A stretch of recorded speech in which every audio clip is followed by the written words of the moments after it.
Still lovely bandicoot noises. The Adventures of Buckenberry and Ala Gold, version 1.3. So a quick explanation. I messed up. I went and played through the second and third streams of moderating this game.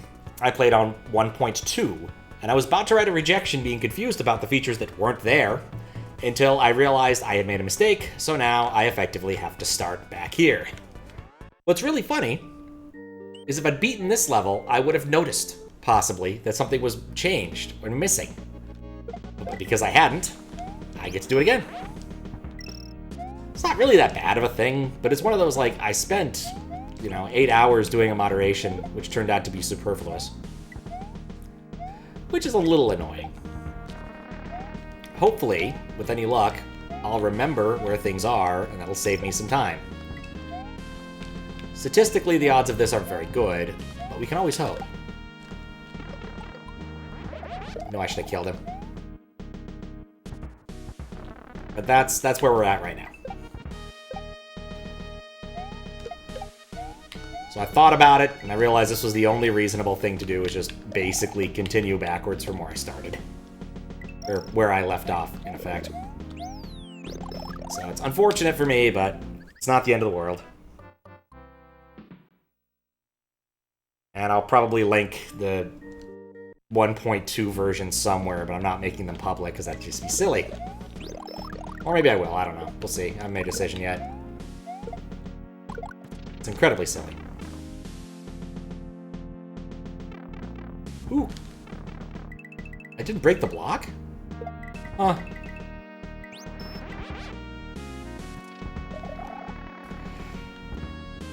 Oh, right. I have to come through this again because of what I... Well, actually, I can just go back. Probably. We'll see. Is there anything up here? No. Most emphatically no. So... Ugh.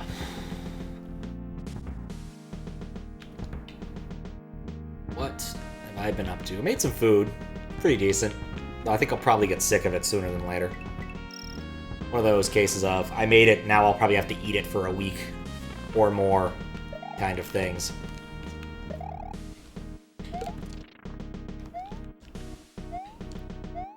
Because of the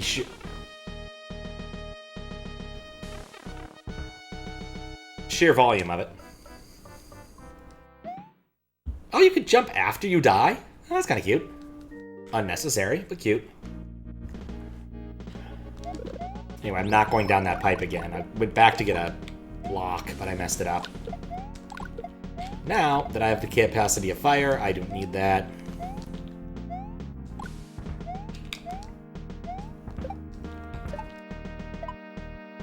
Oh, well, that worked out, I guess. Alright, all 5 dragon coins, check. Still looking for Moon. Which I think was just right there, wasn't it? I'm pretty sure it's just like right here. That's an easy Moon.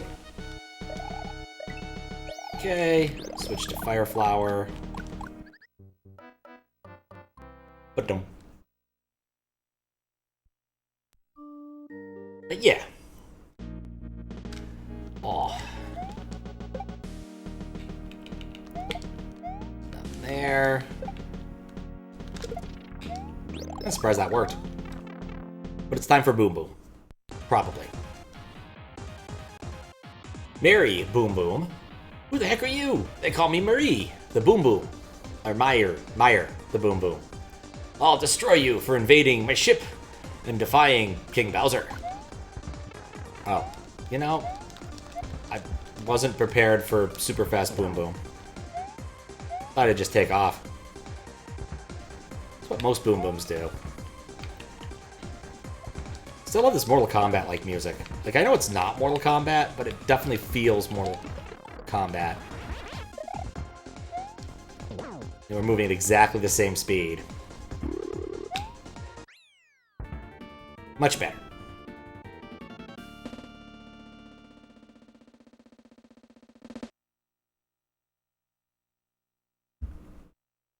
trying to think if there's any other case where, like, knowledge will help. Maybe it'll make me better at the gauntlet at the end. We'll see.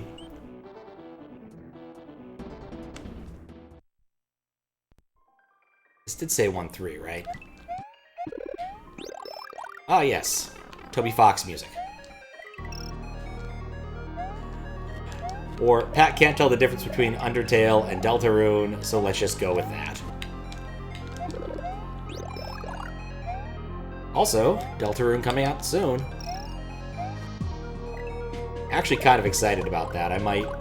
It's one of those things I'm not sure about. Like, when you have a game like Undertale or Deltarune, there's sometimes a temptation to, like, play it the first day, but also there's a temptation to, like, wait so that, you know, people find all of the cool secrets and things.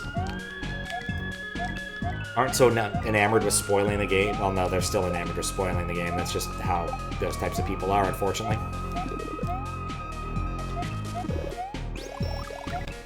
Hope I got this right. I'm gonna be annoyed if I didn't.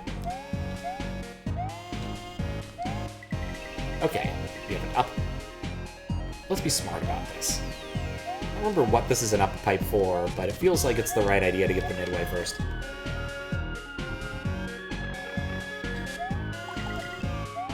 Okay.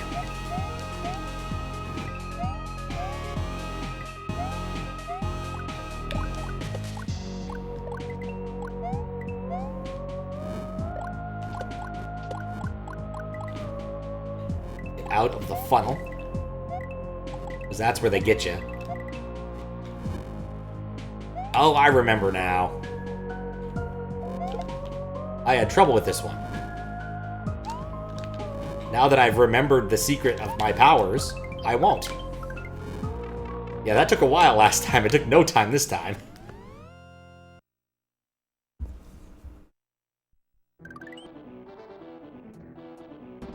Did say 1-3 on the title screen. I thought that there was a backpipe here, but I might be wrong. Take power-ups. Yeah, it's the same thing as last time.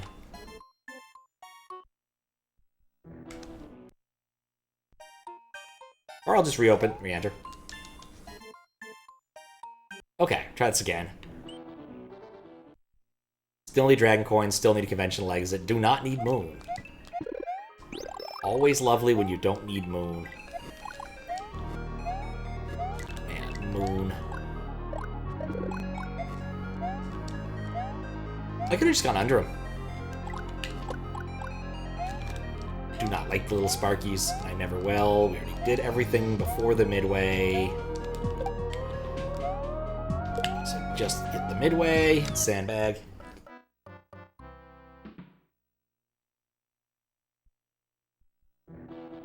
Still a little bit worried.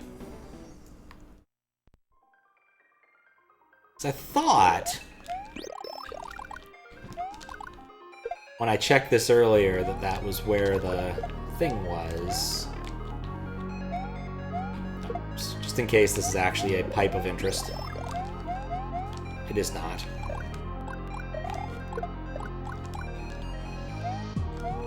Still gotta find all the Dragon Coins.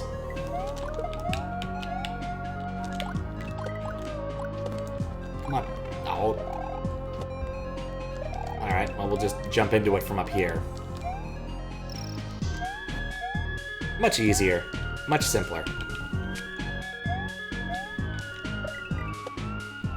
This is one of those cases where I would have loved Xandro's site still being updated, because this would have made checking this a lot easier. Alright. Brave jump.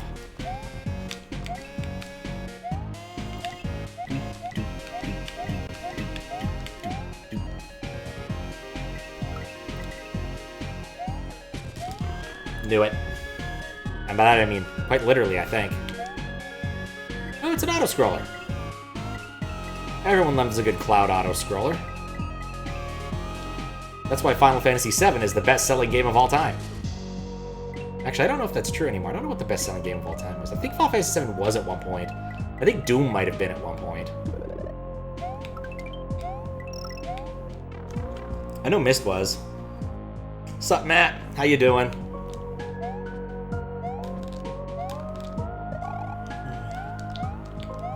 Here. no. AP speed? Nope, that's just the top of the screen. Weird. It's Minecraft, you believe? Also, hey, Undertale music? Yep. Did mention the Toby Fox music. Because Toby Fox. Maybe other people compose sometimes, not just Toby Fox. But who knows? Except Toby Fox.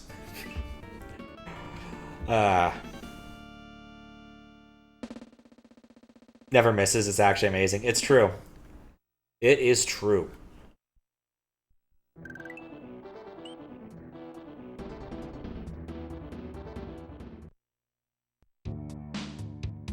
I might reset just to be sure about this.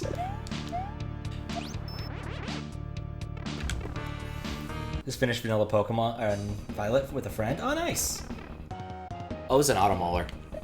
Yeah, we can chill on the mole for a moment here. I want to make sure I'm not missing. I didn't do something stupid. Really shouldn't have reset this laptop after I discovered my mistake here. As you might be able to guess, since I'm back here, playing this level again, playing this hack again.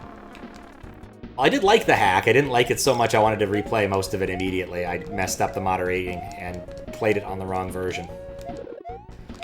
So, we are going to remedy the issue. Okay. Cool.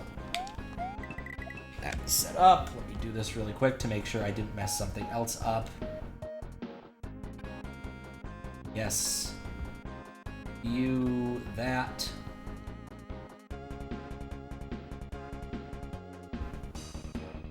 This still looks wrong.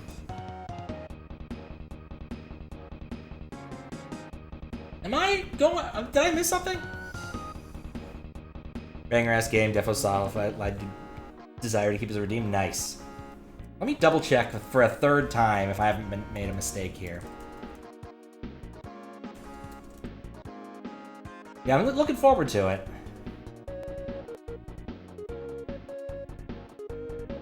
Because now I'm just confused. Like, actually confused. Okay, that says 2.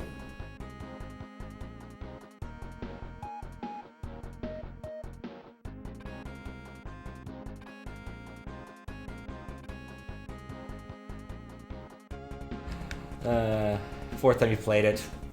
100% success rate make you cry like a fart. Oh dang, I didn't realize it was that nice. Alright, this does say 1-2. Okay, that was 1-2. This is 1-3. Okay, we're gonna do a little roundabout here. Well, we're gonna beat the level, do a quick roundabout here to check something. Because now I'm even more confused than where I left off. So hi, Steven, how you doing? I am definitely a little bit confused because I'm not sure that the backpath pipes ended up in the English version here, which is one of the selling points. Oh, I need to not get coins here, don't I? Yeah. Basically, if it's incongruous, I might just reject and call it a day. But I swear I saw them. I want to double check that I'm not playing on the wrong version again. I'll do it after this, and if I am, then I don't even know where to start. Way. Alright. Need to test the midway anyway. Problem solved. Okay. Yeah, do the midway.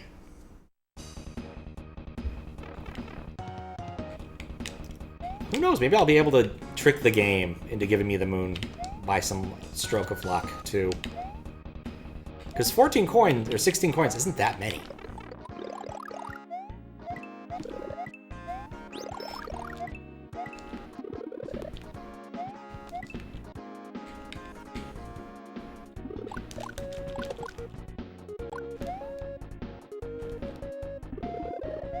Greatly dislike the Podobo.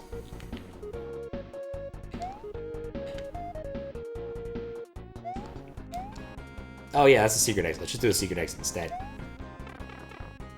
Going.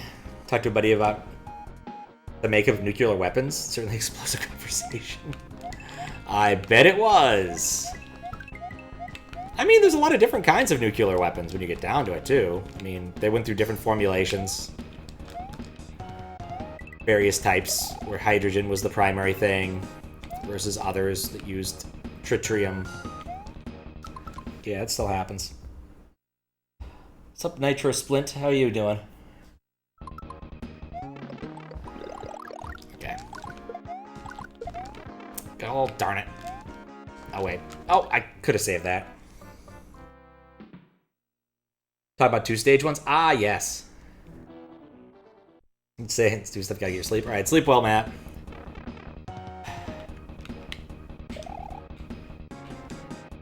And then I still need to figure out where the error is. Is it my error? Is it Bandicoot's error? It's still throwing me off.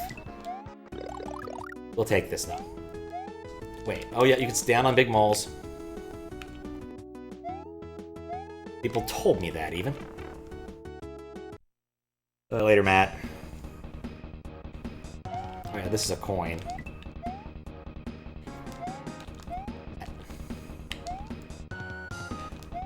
Oh, I didn't expect it to reflect that way. I want to double check. Yeah, I don't see them in this map. This is the version I should be playing.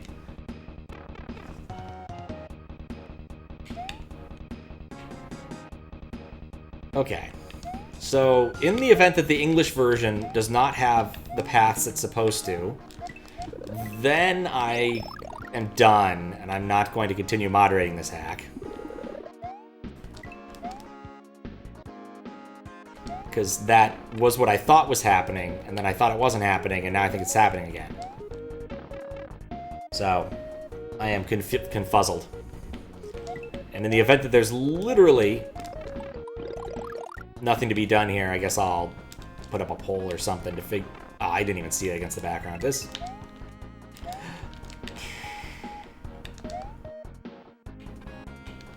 What am I doing?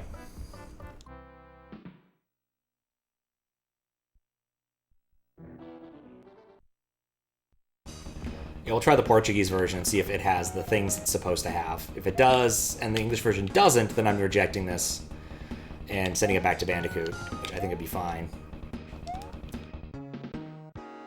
Because in the event that there are two versions, they should be similar except for their verbiage.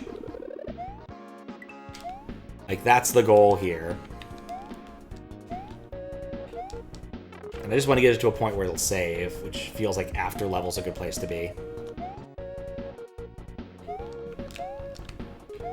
Mole clock! Oh. Learned my lesson.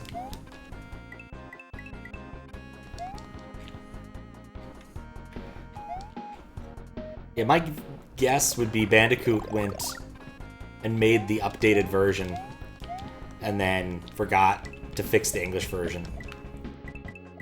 But that'd be a bit weird. But it's also possible that I've somehow messed up. So I want to double check everything before I do this whole thing again.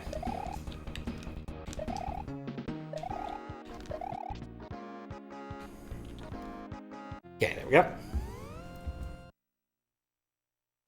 What's up, Fries? So I was in Glitch a few hours ago.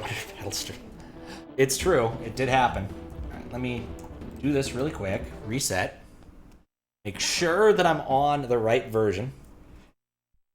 Okay, new to my new Access 1 was cool. Bandicoot hacks in general are really good. This says 1.3. Okay, so we're gonna do this instead.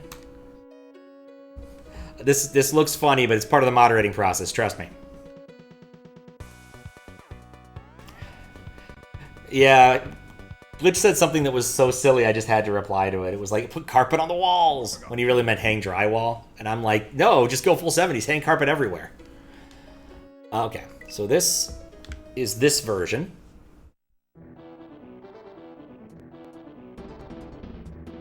And there's no pipe.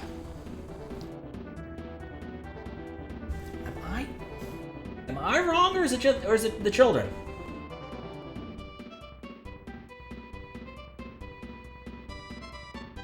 I swear I'm looking at the overworld editor.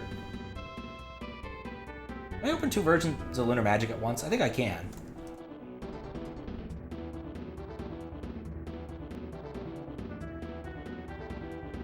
Check this. Yes, give me the header.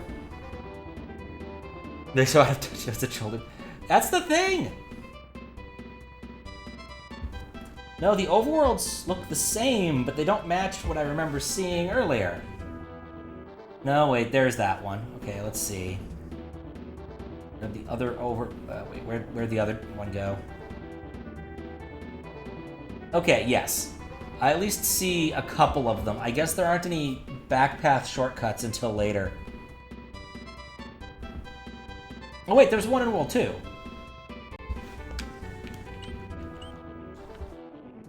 Let me look at that really quick. Yep, there's the backpath shortcut in World 2. Okay, so yes, this is the correct version. Everything is fine. Except now I'm playing the Portuguese version, which I don't need to be playing. I need to go back to the English version. I apologize for this being confusing, because I confused myself here. That's what happened. There's been a lot of confusion. It's a land of confusion. It's the world we live in. And these are the hands we're given. Also, sup, Kappa. I actually spent like a day or two thinking, okay, what am I going to do next time I stream? Am I going to fix my mistake, or am I going to go do something else more fun? Not that this hack is bad or anything, it's just one of those, like, I just beat this already. Oh, thanks. Oh. Guess we're doing this level now. No, I love the fact that Genesis was up against Peter Gabriel for, like, the Music Video Awards that year. And they both had really good videos. Sledgehammer, really good. Land of Confusion, really good. I think Sledgehammer won. But Sledgehammer had pixelation, which is stop motion with real people. Which is a word I don't see very often. I've only ever encountered it twice, really. Once is in the movie, The Wizard of Speed and Time, which is about a guy who's going to make how best describe it? Like a short sequence for a TV show about special effects, and has a lot of special effects, including pixelation. And then there was recently, actually yesterday, I'd seen a new book came out, Gabriel Knight, Genesis. Did I say Gabriel Knight? I meant Peter Gabriel. Gabriel Knight's still good, too. I was looking at my backlog of YouTube nonsense. I was like, oh yeah, I still need to put that one out. I was working on the swapper for the last couple days. Realized that my methods were inadequate for doing chapters for that, so I basically need to sit down with the game and look at the whole map because of what a nightmare that game's map is. Don't know why I do that. 83, though. This could work. But no, the other one, recently, a book by an author, comic book by an author I really like came out, like, 3 days ago. And by came out, I mean he released it in English 3 days ago. Because he's French-Canadian, and so that's what he tends to work in. Now he lives in France, so he's less French-Canadian than just French, but, you know, they probably still care. But he wrote a short, graphic novel feels like the wrong word to use here, but a little comic about basically about photographing horses. Because people used to think horses ran in a really funny way, like they looked like frogs. Oh, I did overshoot the 0. I completely lost my train of thought. Oh well. Wasn't meant to be. And so it was a guy who was into photography, did a lot of wild photography, like out in the middle of nowhere, Yosemite Canyon and stuff. Hey, if you ever want to re-enter a destroyed castle, you can press these buttons to do so. Yep, definitely did that one. But eventually he became famous enough that one of the guys who worked on the Transcontinental Railroad wanted him to come and take photographs of his horses and just discussed it. You know, just in general, taking photographs. It's like, yeah, but I want to take photographs of my horses while they're in motion to prove that horses are not all on the ground, are not on the ground all the time when they're running. Because horses aren't on the ground all the time when they're running. They're actually frequently have all four legs up in the air. And so he worked and rigged up a bunch of stuff to try to make that happen. Innovations. Oh, why did I do? Well, okay, yeah, I know why I did that. We're not going to worry about it because there's a level right nearby I can use to dump my coins. Or I could try to shoot the moon here.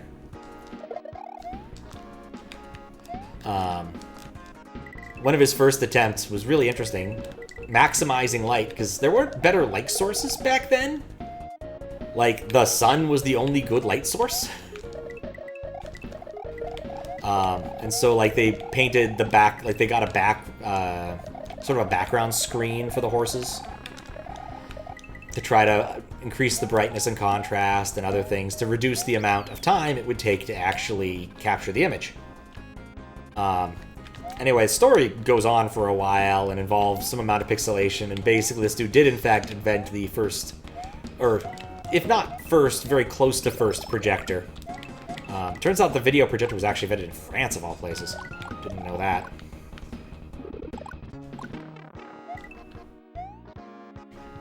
It was interesting. And of course, Thomas Edison shows up, and he's a dick, because that's what Thomas Edison does whenever he shows up in anything. Definitely there was at least a reference to electrocuting various animals, including but not limited to an elephant. Because you just can't talk about Thomas Edison without talking about electrocuting elephants. I mean, you could, but would you really want to? Okay. This is close. 2. Okay, I need one more coin to shoot the moon here. Alright. I think this block is a coin block? Yes.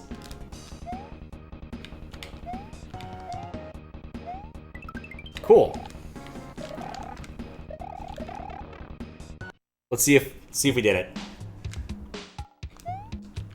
We tricked him. Oh, I could have used those to shoot the moon too. Whatever. Anyway. But yes, there were some notes about pixelation, which is spelled differently than pixelation, and is a pretty immaterial difference in the grand scheme of things. Oh, this was the going up level. I don't know why. I thought this was a arena level. This is fine too.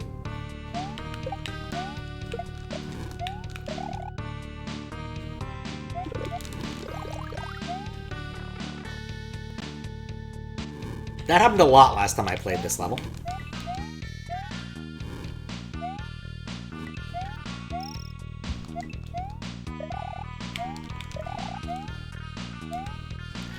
Right. I had to recharge the Eclipse cannon so we can shoot the Earth next. Oh yeah! Wasn't that, was that Sonic Adventure 2? It's been a hot minute. What blew up there?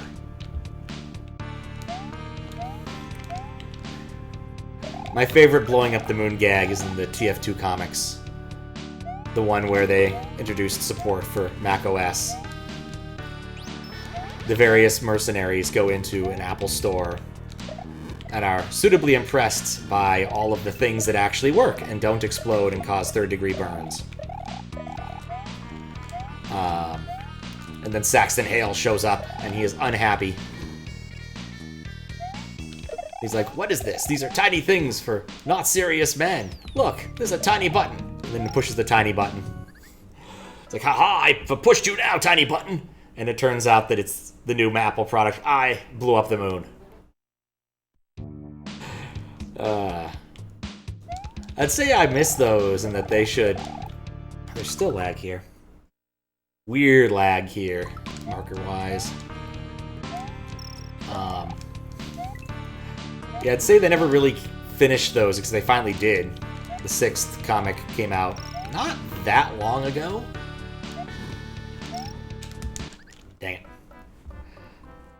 And, you know, it was a conclusion. You know, kind of hard to to live up to, let's say, 10 plus years of expectations. It's the Duke Nukem Forever effect. No matter how good it probably was not going to be good enough. But it was an ending. In the words of Marge Simpson, it's an ending. That's good enough. That was also surprising. FRYGUY'S was doing the Dodal, or whatever it's called, the Simpsons Wordle thing, where they give you a quote from an episode, and then you have to guess the episode. It's a multiple choice, you have to, like, type in names of episodes, thank goodness.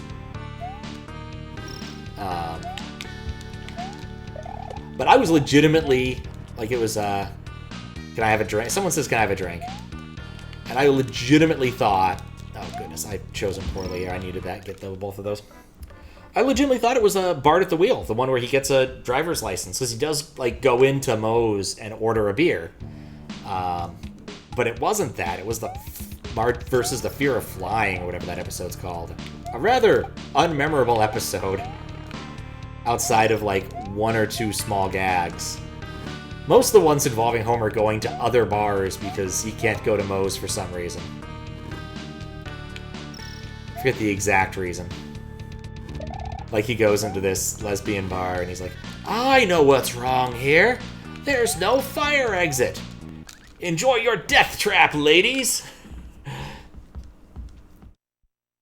Which I still think was a pretty funny gag. I think even Ghastly copied that one once.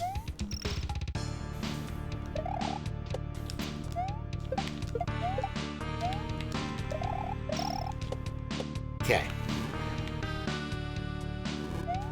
But yeah, just legitimately surprised that it wasn't that one. Did think again about that episode a little bit because part of the book about the camera people involved the World's Fair. Two of them. One in Chicago and one in Paris. The one they built the Eiffel Tower for. Goes to show you when this large amounts of this took place.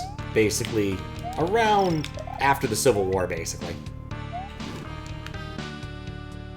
But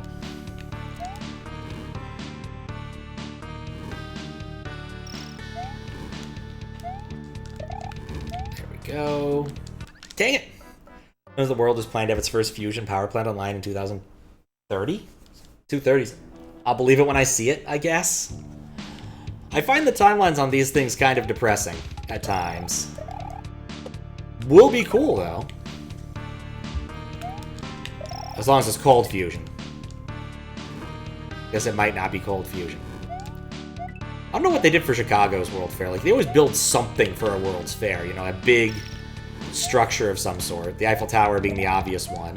I want to say that St. Louis had the Arch was the one that they built for that World's Fair. I know better, just wait. Seattle, of course, has the Space Needle. That was what was built for its World Fair in the 60s, I think.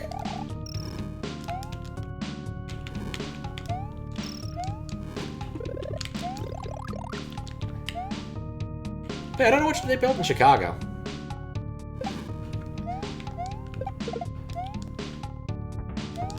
Oh, that's what probably blew up the Nitro thing. There we go. First commercial, okay.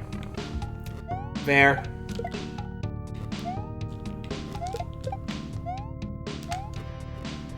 The only reason I even know there was a St. Louis World's Fair was because there was a book reading primer I had as a kid, and one of the stories in there was about the invention of the ice cream cone, which allegedly happened at the St. Louis World's Fair. Though it's never really been proven. Apparently before that, people always ate their ice cream in dishes or had ice cream sandwiches. But then someone's like, what if I took this ice cream sandwich thing and put ice cream in it by wrapping it into a cone? And then it happened. More enemies ahead. Looks like it'll be trickier to make sure you're ready to proceed. Still no apostrophes. This one took forever. Because this one is a no coins one, and you have to do it very carefully to avoid all the coins.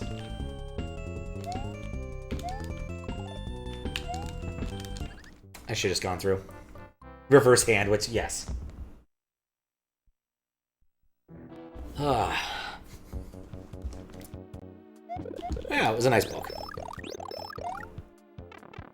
It's just fun and funny because I rarely see, like, randomly stumble across, oh yes, I definitely want to read that today when it comes to books like that. Though to be fair, he doesn't get many translated. Would be nice if he did, but pretty much read all the ones that he's done that are in English now. Was it that? That was it. Oh wait.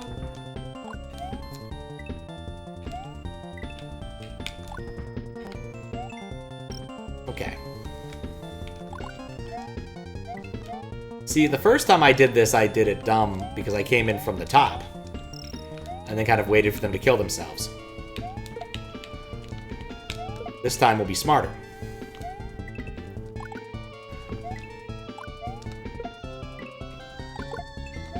Conveniences of having Fire Flower. And yep, the Blue Moon. The dreaded Blue Moon.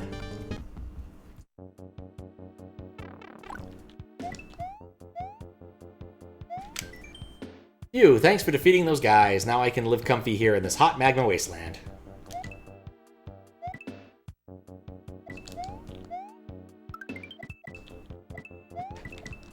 It's always strange when I get, like, a random object like that.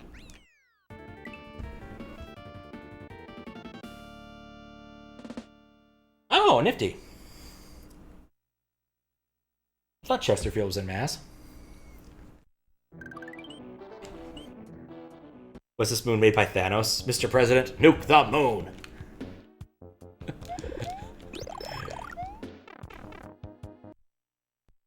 A great bit in an audiobook where they... How did this work? Basically, the president had assembled his cabinet because of an alien invasion. And it turns out... Right. Nope. That the aliens eat scrotums or something, and, like, they change their mind from we should try to be nice, we should just do nuke, nuke, nuke, nuke, nuke, nuke. It's a very silly book.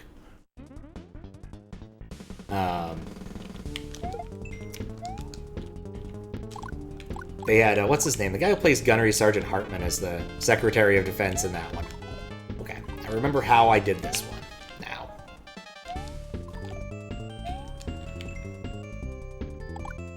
Blue Moon. And then we jump up on top of this. Occurs to me I didn't actually hit that box. We'll have to come back one more time. This one, we just take the hit. We're just not going to care.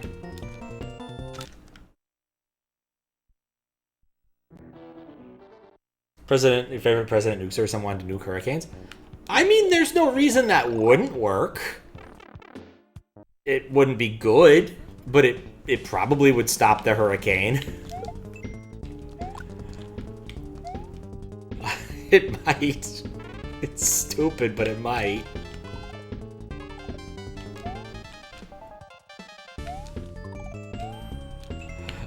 Yeah, but even if it was... Even if it... I should just do this. I just had to coin it. But yeah, even if it was actually effective, it would just not be a good idea. I don't think I should have to explain why. Oh, nuclear power.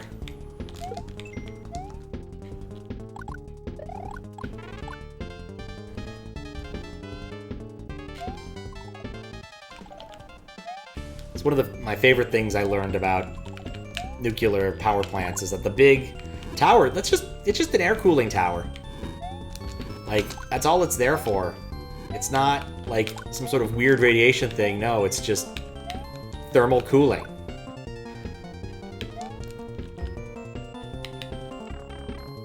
Like, it's not even like a fancy thing. It's just something that, like, they do. Like, my airport has it.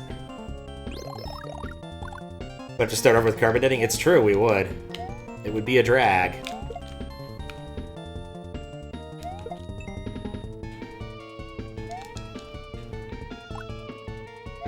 Okay. And there we go. That should be Moongit. You know, if that had been a Kaizo block, I would have been so sad.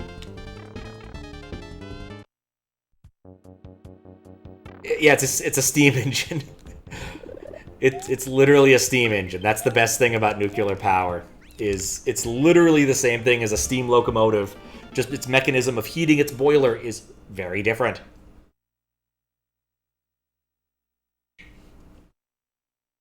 To be fair, though, pretty much all forms of power generation turn into how can we make attaching spinning things to magnets.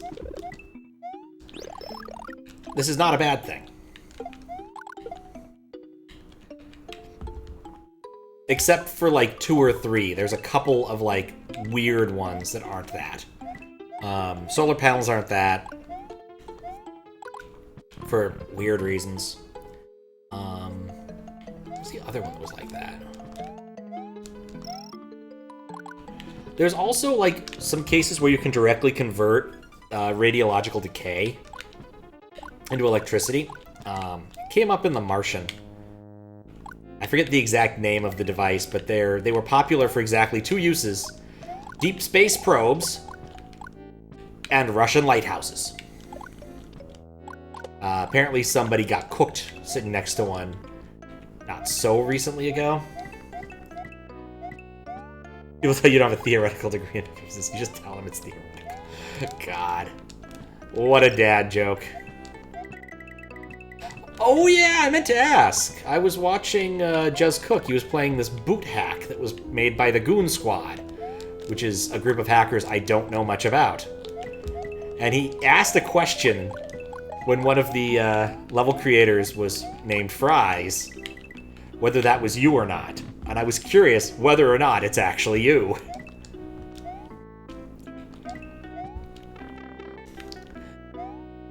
Some reason I doubt I'll actually get a proper answer, but I still want to ask. That one isn't you? Okay. I was curious.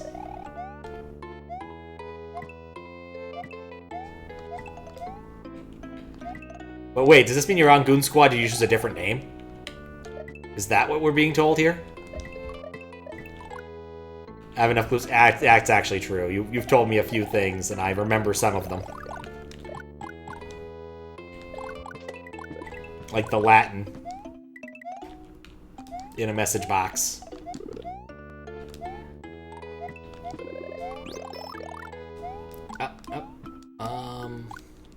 Oh, right. I didn't test the midway yet, which I need to do if I'm going to do this. Oh, actually, they both lead to midway places. This is fine, because this takes me back to the other midway. Advantages of having played this before.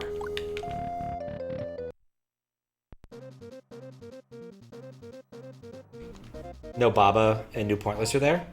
In the Goon Squad? Is that you doing, Olga? Oh. I forgot I didn't test the door. Okay, this is fine. This actually works out just fine.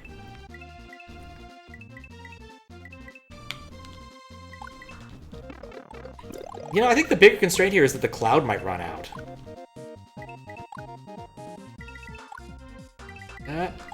I don't like how close these things are.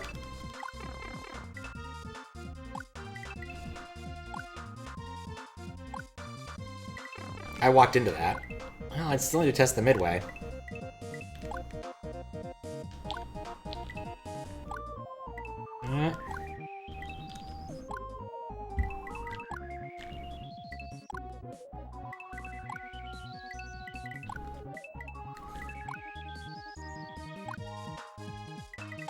You come into an area, so many things. Name of the hack is called First Round. Not crazy, good, but managing. All right. Oh, First Round, yeah. That was, wasn't that, like, that was Dirk's hack? It was someone's hack. I remember looking at that and being like, oh, that looks fun. Or was that, no, First Round wasn't Dirk. It was, why am I drawing a blank? I know exactly who it is. Tweed, yes. I was like, I can see his shirt.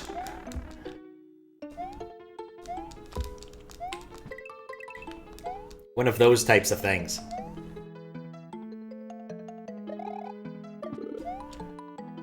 That's been on my list to play, but as you might be able to guess, I haven't, I've been busy with other things.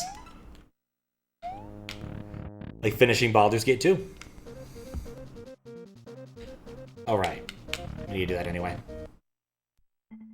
Because I think this takes us back to where we started. Right.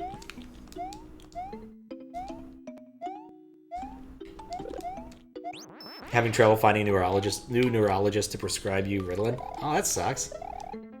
Probably gonna go into withdrawal by the time you find one. Oh. I definitely can relate to that. Sometimes it's just a pain to find somebody. Not necessarily Ritalin here, but just in general when it comes to that sort of thing.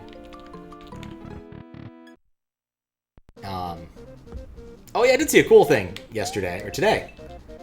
I was looking up... Or what I was looking up. How did I end up finding that?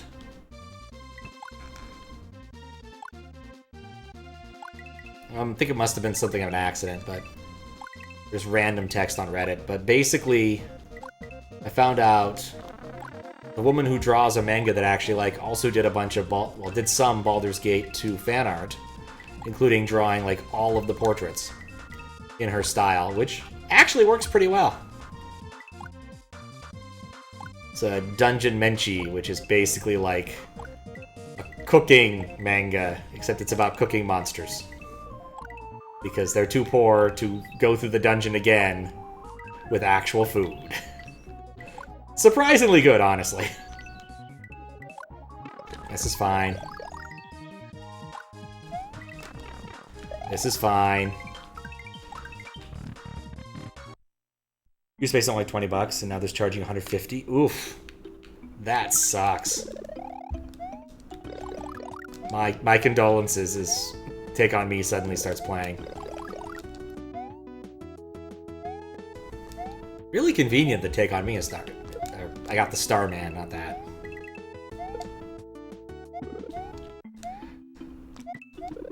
Oh, hey, there's another power-up over here. Should've gotten that last time, that would've been smart. Wish I'd gotten that last. Let's try the other direction, shall we? It's a crazy price bump, yeah. With the Dwarf Cook? Yes. Yes, it is. That's the exact one I'm talking about. Do I still have it? I might still have it open somewhere. Or maybe I closed it out. Let me see. No, I think I closed it. I'll have to find it again and post it in Discord.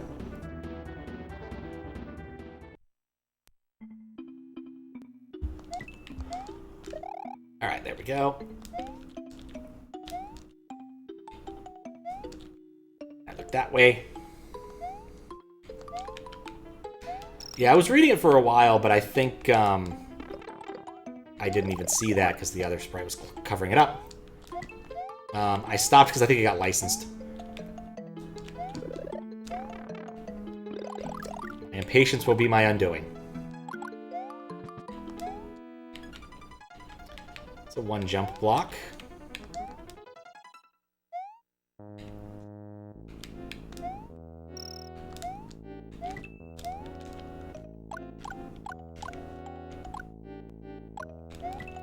Okay.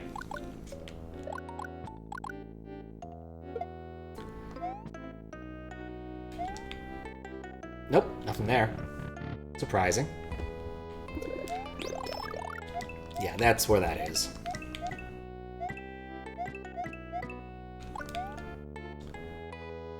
You know... There we go, much better. Can I transition from a soup? No, I can't. I think I see P-Speed.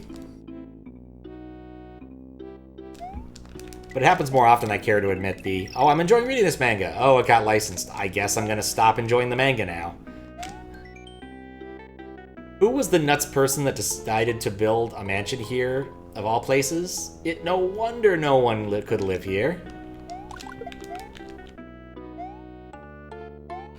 But, like, basically, pick up a manga, enjoy it, read, like, I don't know, a few hundred chapters or something, and like 100 chapters, and then it gets licensed to 7 Seas or something, and you're never going to see it catch up.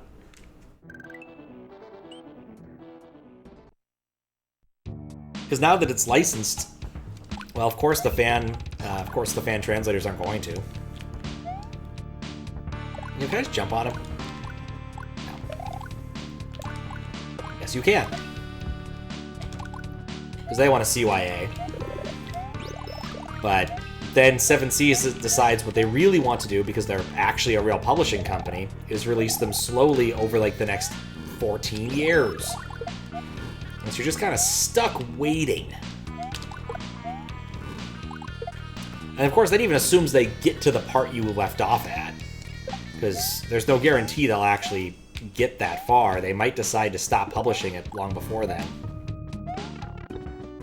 So it's kind of a drag that way. You might be able to guess I'm not a huge fan of how this works. I think I need a cape. I think that's the moon up there, if I remember correctly.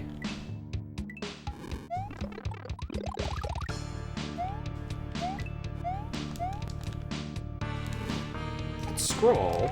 Oh, we can go up here. Just found the Reddit post. Ah, good.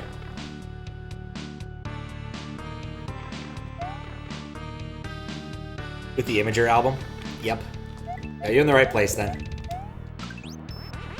Ah, I see why they can come back out. Okay. Funny fact about Imager. It was originally designed to upload screenshots for a specific MMO. But the MMO wasn't very popular, and so it died, but Imager kept on trucking. Happened to the same guy twice. Like, he wrote a thing that turned out to be a good, like, line of business piece of software, when really he just wanted to write MMOs. But it was like an accident. It was like, oh, yep, I just accidentally make good... I think Slack might have the same creation story. It's like they needed a piece of collaboration software for designing their manga. Designing their game. So he wrote a thing, and then, oh yeah, that's much more popular. Ditto for Imager. Though, of course, Reddit has gotten rid of Imager to a large extent, and that was what Imager was mostly about, was Reddit posts.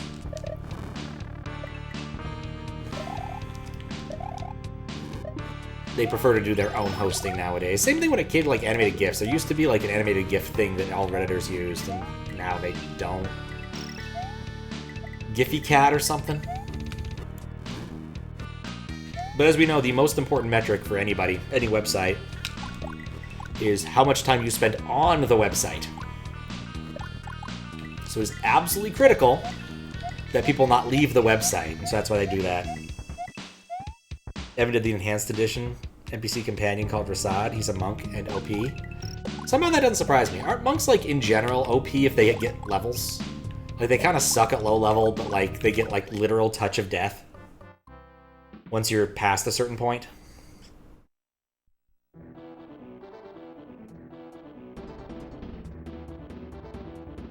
I feel better. I feel good about myself now remembering such things. If Cat died to tenor. Is that what happened? I just assumed Reddit had integrated that in the way they integrated posting images. I didn't want that.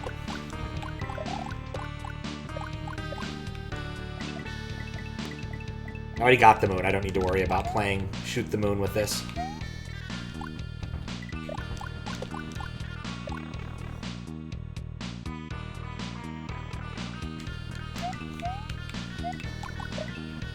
There was a good Counter Monkey episode by the Spoony one, Noah Antweiler, way back before he went nuts, about, I think it was Spoonie's Last Ride, it was the title. But basically, he was talking about weird D&D setting stuff, and so one of his last sessions with this particular character was an old school module that was basically Alice in Wonderland. Back when that was kind of more, you could get away with that kind of thing a lot more easily. And so, at the tea party, he ends up squaring off against the Dormouse, who turned out to be like a 30th level monk. And Bard versus Monk is not an ideal situation for the Bard. Pretty good for the Monk, though. It's so hot in here. I wish I had bloomed in a nice big beach with a nice big breeze. What are you talking about? I don't know. It's one of those things where I just keep rambling when playing, especially when I've already done something. Like, I've already beaten this hack. I just have to do it on the right version, which I still find to be pretty embarrassing. On the bright side, I am definitely doing somewhat better. I was in that level at an hour 30. So, it took me about 8 hours to beat the hack before. I'm hoping it'll take less. And Donkey Kong music, which is always good.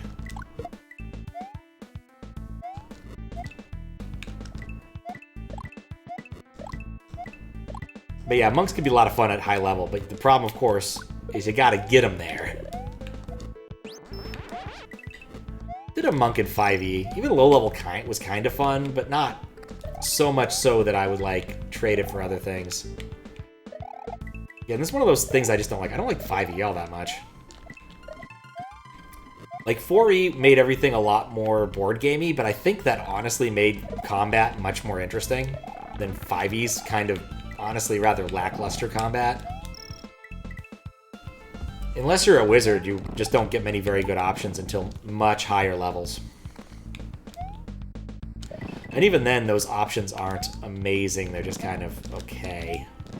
See, I remembered a few things here, at least.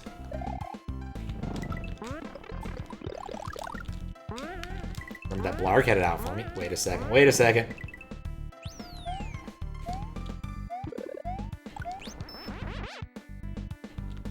Jez is not sure about it. 5e. See, I find that surprising, but I can see it. I can see Jez playing 5e. I guess. It's D&D. A lot of people play D&D nowadays. Issue with all the martial loaded costs of front loading at jack shit at high levels. Yeah, oh, DK, yes. Yeah, that's true. That's what I liked about 4E is because it basically made everyone into a caster. You had just a lot more options at higher level of what to do. You could do cool things even as a fighter. Than for rely on wizards. Wow, that's so cool! I want a flying cloud too!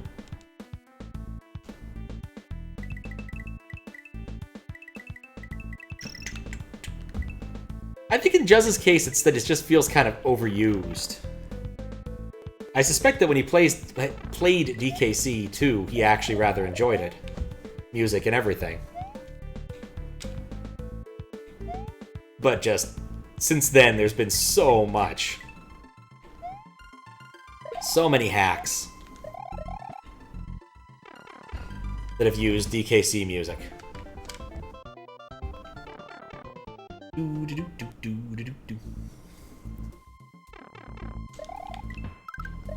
But yeah, for 5e, or for 4e, I had a fighter who specialized in just burst attacks.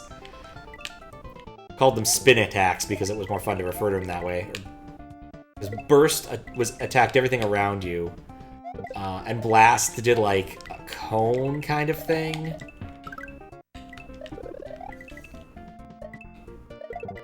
And so, like, basically I could draw a lot of enemies in and then just kind of bash all of them at the same time. Arcane Trickster in 5e. Arcane Trickster is a subset of which class? That's it. I want to say it's, Oh, right, that's solid.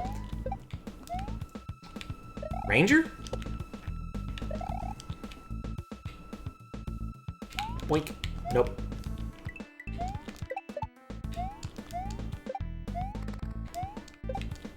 Rogue? Ah, okay. Yeah, I want to say Snyder's doing the same kind of thing, because he's actually decently arcane, despite being a rogue. Like, he has the second best Arcana score. Squiggles has the best because he's an artificer, and then the rest of us have nothing. Oh, having chosen more martial classes, or like sorcerers don't really get a lot of arcana. You have a sorcerer, a berserker that uses crossbows.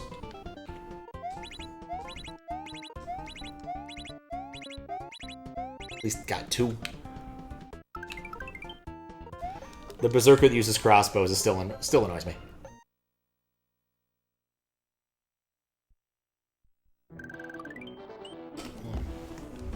Just does not benefit from anything.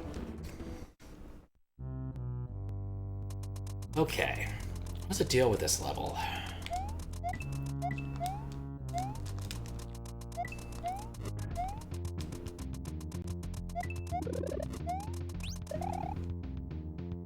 trying to remember if there was something really annoying in this. Crossbows are not strength-based. No, they are not. They are a dex-based weapon. Also, when you're a berserk, he chose the fire berserker path, so he gets benefits from standing near people to use his fire aura to hurt people. Which doesn't come up much when you're using your crossbow. It's one of those, if it wasn't for the fact that he's just really lousy at D&D, it would be a comedically bad build. It'd be a troll build for anyone else. But because it's him, no, it's just, he's just bad at D&D.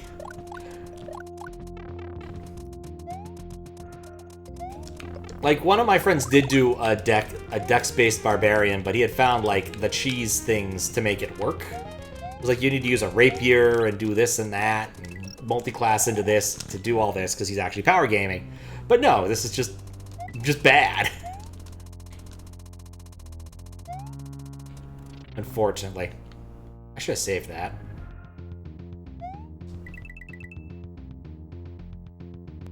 It's layer 2, this should be fine. Philosophy of picking arcane tricksters, you can cope with your lack of good shit. Get at higher levels by gaining spell slots and magical ambush is crazy. Oh yeah, no, whenever a rogue does the backstab, whatever equivalent, plus or minus things, like, you have literally opened a can of whoop-ass. Or taken a can opener to your opponent and removed them physically from their armor.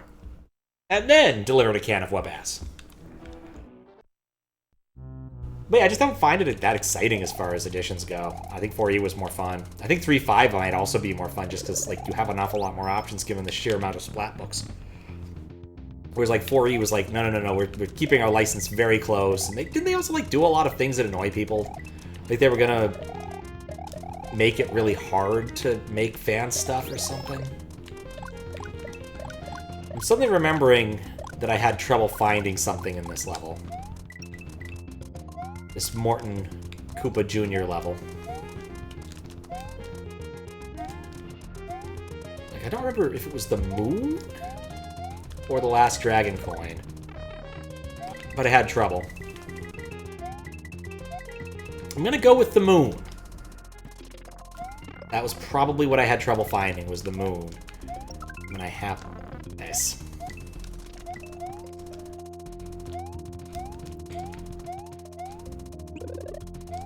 So I had trouble with this boss, I think. I remember replaying this section a few times. Yeah, nothing there. Lingers to play. Oh, Fry Guy. Right. I forgot that because he can't put out stuff with momentum, this is actually a trivial battle. Like, to make Fry Guy fearsome, you'd need to allow his projectiles to have momentum. In an arena like this, you can basically just chill.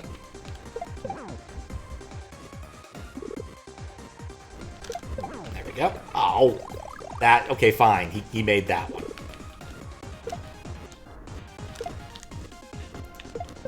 For the most part, you can just chill underneath something.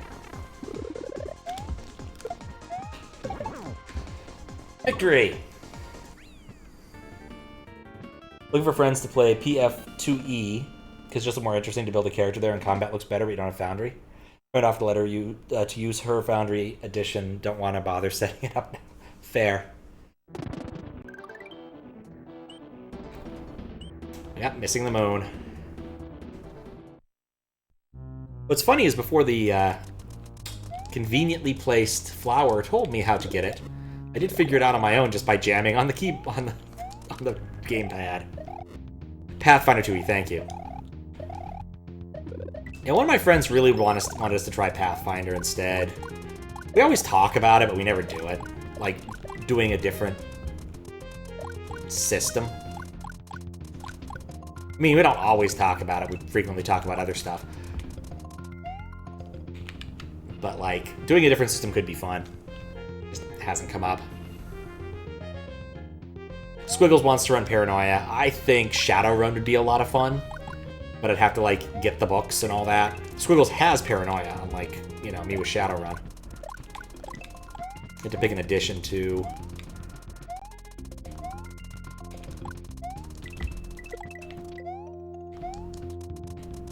Where was it?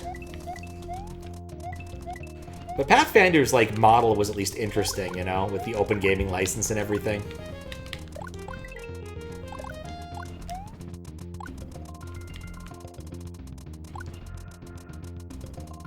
I'm not sure that was wise. I don't think it was in the second section. I don't think there's anything here where it's like there's a one-way, explicit one-way.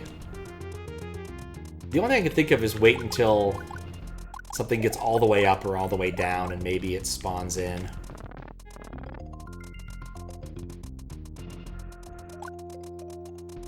But I remember being here for a hot minute.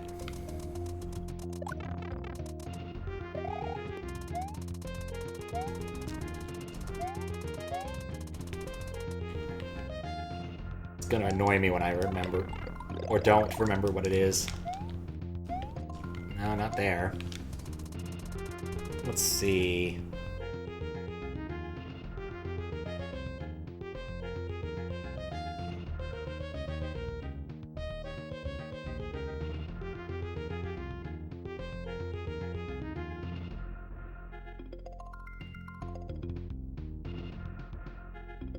Oh, right. Okay, I remember now. Making slow progress with the core rulebook. This one was mean. Good old illusion wall. Can I make it back? I sure hope I can.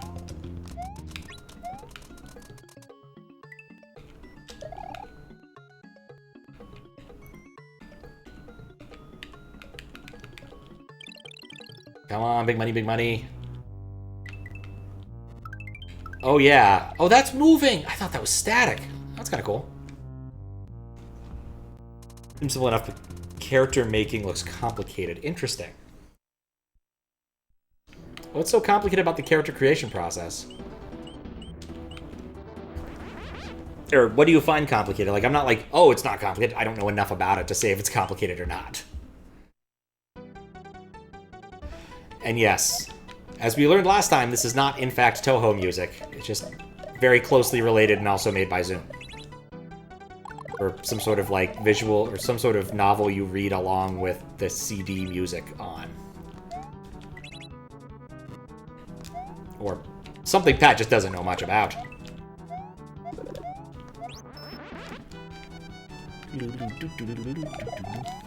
Oh, there we go. This must be the moon bypass. Usually the moons in these levels are pretty easy to get, so that's at least one benefit. I think I want it the other way.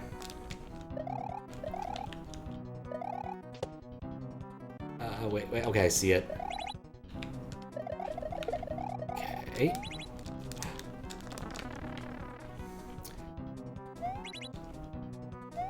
Been watching some people play Maddie's new hack, Masterpiece, which has an area with similar gimmicks, except, you know, oh, for Pete's sake, I knew that was there.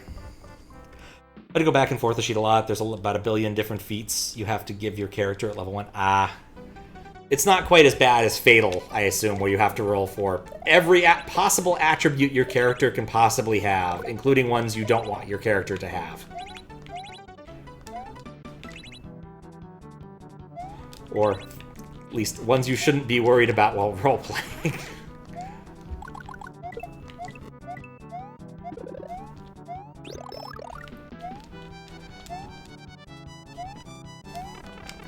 Haven't thought about Fatal in a while. It's probably for the best. Okay, keep it blue. Why are they blue?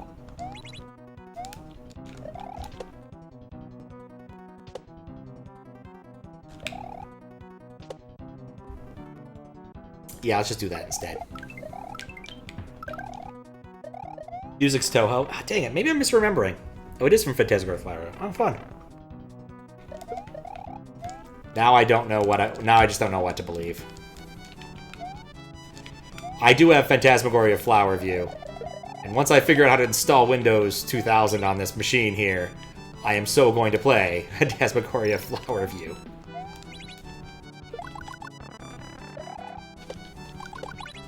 That wasn't smart. In D&D 5e, you don't get shit until level 3, but in Pathfinder 2, you can't multi-class, so they just front-load level 1 a lot. It was a main issue. There were literally thousands of feats to creating a character, and no easy way to filter once you don't even qualify for. Ew. Point taken.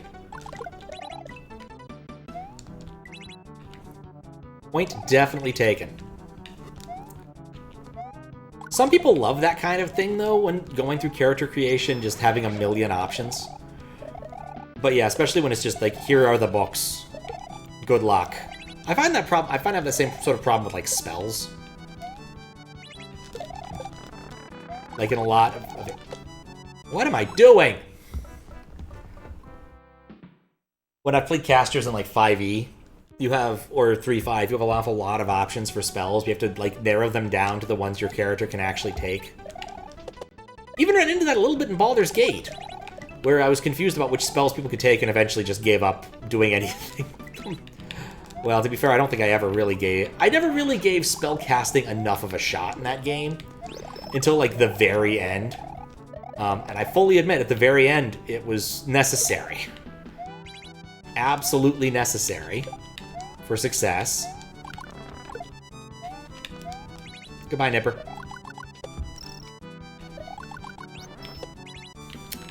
Okay, I want to turn this to flip that. Dang nabbit. Okay. Pop.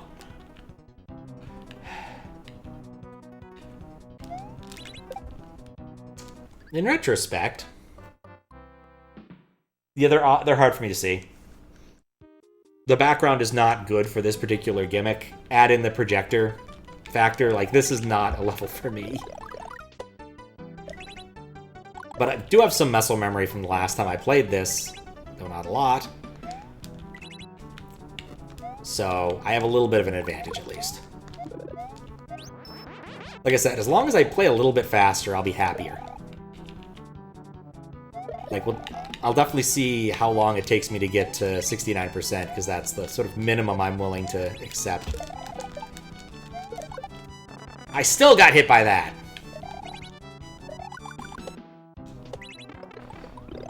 Wasn't even paying attention to those. Whatever, YOLO. Okay, Nump on Nipper. Alright, well, I'm more likely to die to falling in the pit right now than anything else. I take it back. There we go. Whee! Midwade! Dark blue on dark blue, part of the gradient background. Yep. Think in Pathfinder 2nd E, it's more streamlined. Like, you have your class, your racial, and your background feats. You just pick a lot of them, run the character through Pathfinder Builder, and you find something like 10 feats. It's, again, like, this, I feel like 4E made this a really reasonable process. But they did eventually, like, add some more stuff for streamlining. Like, simplified versions of classes for people who wanted something, there it is, more akin, more familiar. I didn't see that.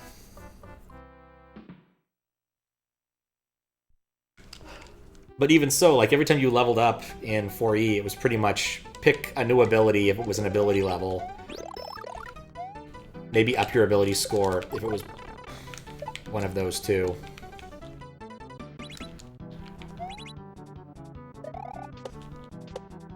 Okay. Do I want... I don't... I can't see these things.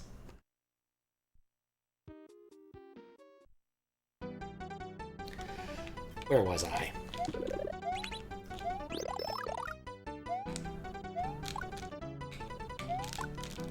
There we go. Okay. Focus. Focus. Hocus. Oh! Keep forgetting not to grab that. I mean, I think... well, maybe. Okay, focus. Don't think about Dungeons and Dragons.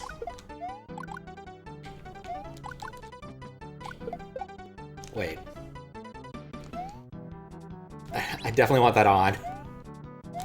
Okay. On. On. Skip. Skip. Did I go through there? Well, I kind of clipped into it, but not in a good way.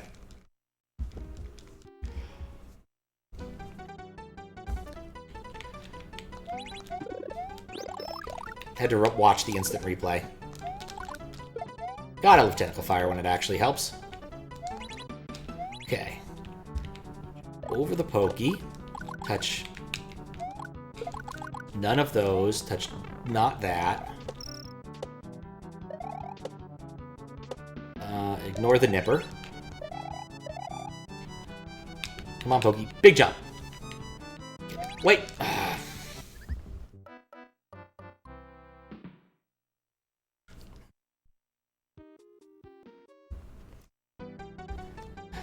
I like listening to the beginning of this song.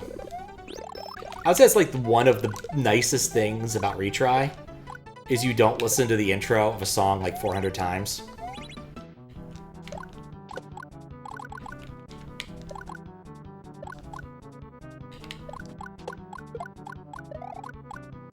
Let's wait. Wait for Pokey. Come on, Pokey, you can do it. Big jump. Keep that on.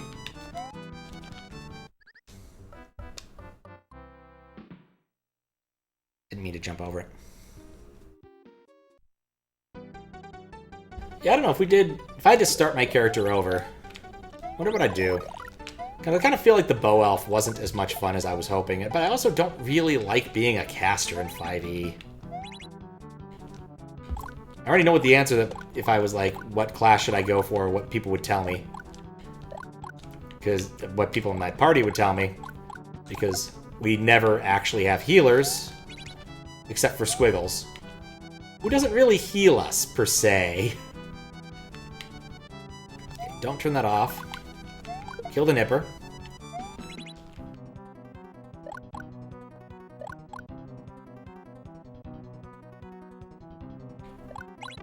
Don't care.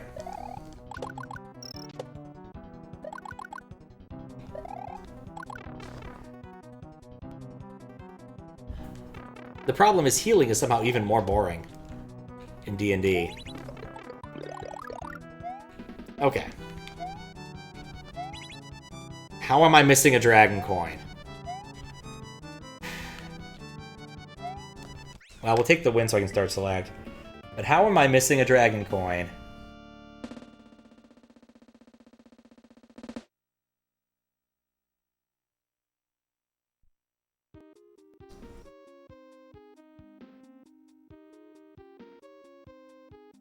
Wait, no. I need to go back.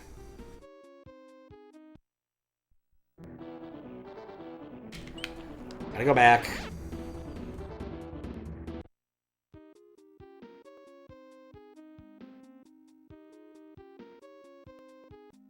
No!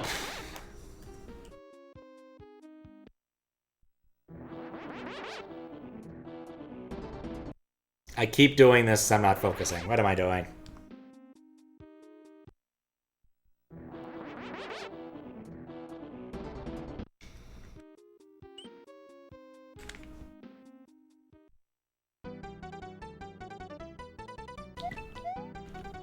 Okay, where would it be?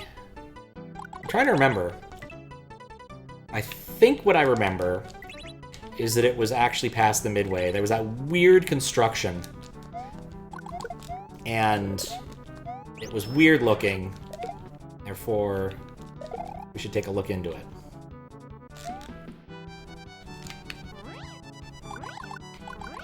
Oh, whoops. This may have proven to be a really bad idea.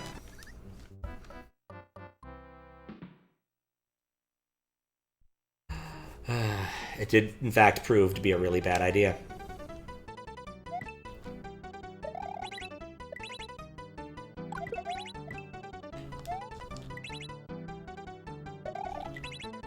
I think I've had a much harder time with this level than the first time around.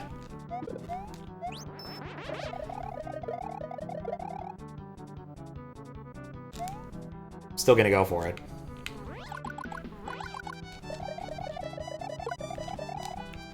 Okay, I want this on. I did not want that on. No! Oh, wow. Okay, I got lucky. I want that on? I think I want that on. It'd be fine if I knew where to land. This is true. Oh, did I not get this coin? I thought I got that coin. Alright. Must be somewhere else. Got it. Cool.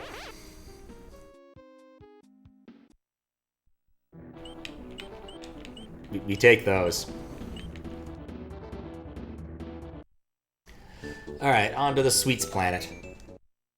So we all know it's Sweets versus Noodles. Whoever wins, we all lose.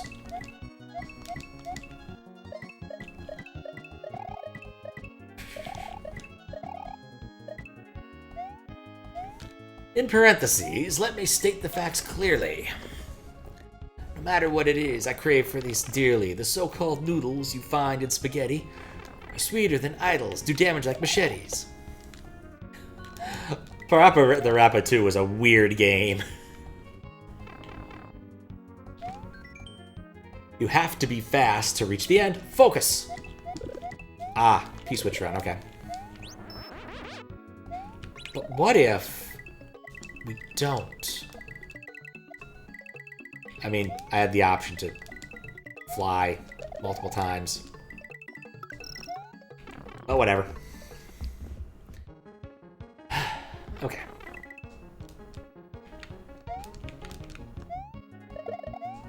Nope, nothing down there. Bop it. Was this one where the dragon, well, not the dragon coin, where the moon was up in the air? A weird spot. They always jump. Well, the dragon coin was here.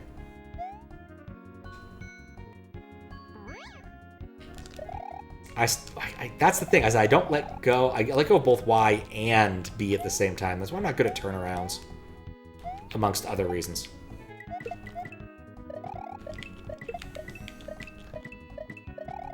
Okay, cool.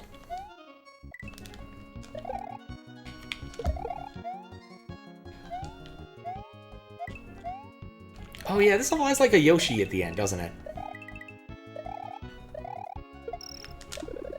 Has Yoshi right here. Yoshi. Oh, it has Yoshi right here. Right. I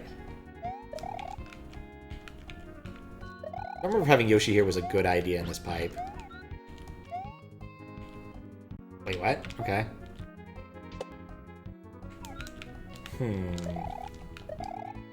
It's easier to cape our way in. Nope. Actually a bit surprised.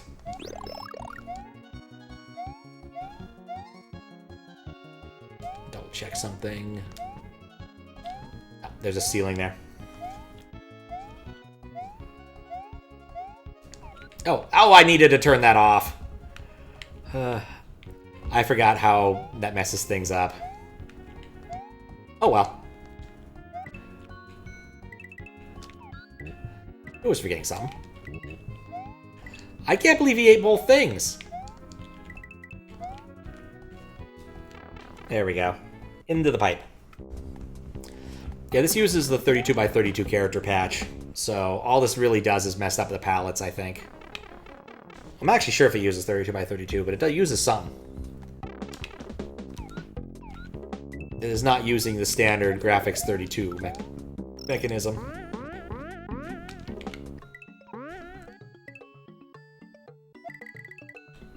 Oh yeah, I remember looking for the moon here. It wasn't here.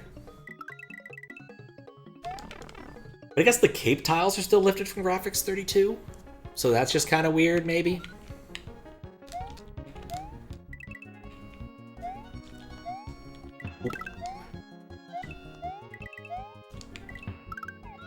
Oh, I remember now. This is a no coins level. For getting the moon.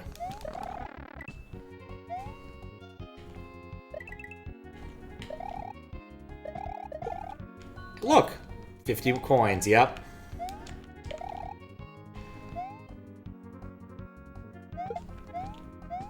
I pop all of these, yes.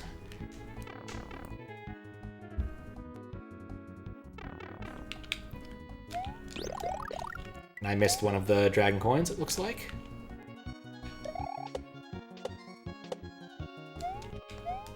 Or did I? I think I did, yeah. Oh, there it is. Never mind. I need a new one of those. Brave jump! Okay, so I gotta go with that level coinless. I repeat, coinless. Or shoot the moon.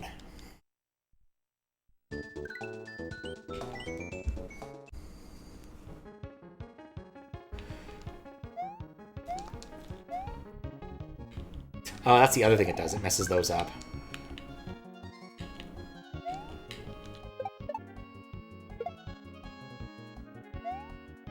We wait.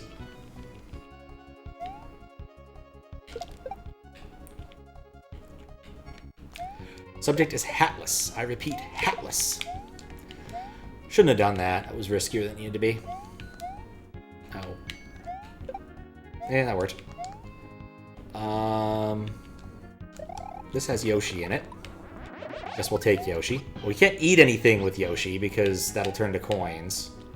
So really, Yoshi just functions as an extra hit / bail off.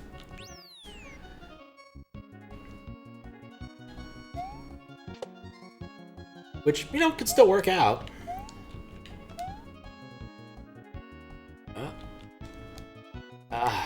No! I collected coins.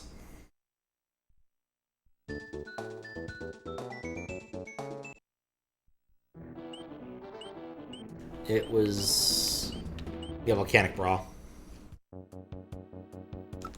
Quick way to disable that.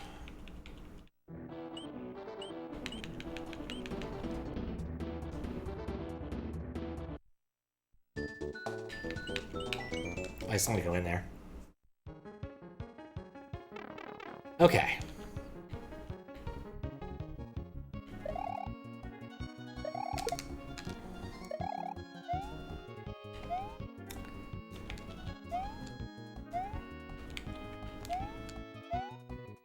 Cool. Much better. And that's... ah, thought I'd make it.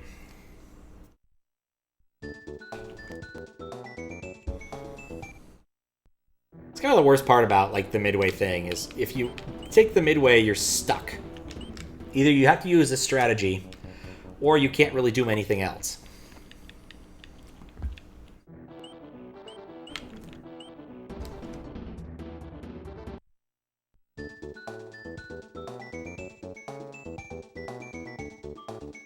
Thought occurred. No. Thought occurred to me. So I probably should double check the things that were here. Okay. No, not again! Oh wait, yes again. Good.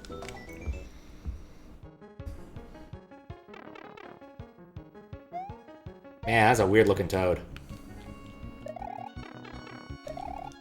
Alright, well, bright side, if I die, I don't have to really do anything fancy.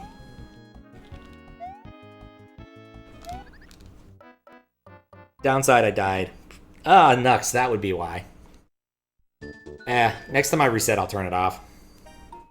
Once I'm done with this. Fireflower's fine. Actually, Fireflower is probably better.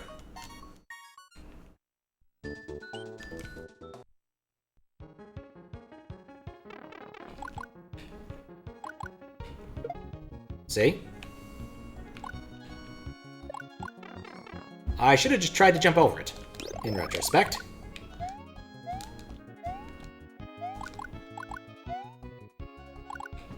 Oh, he's impervious. That actually makes sense. He's made of fire and flour.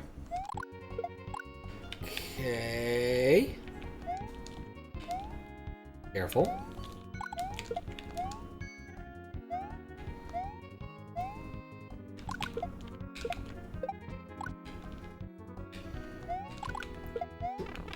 Say pretty close to home stretch.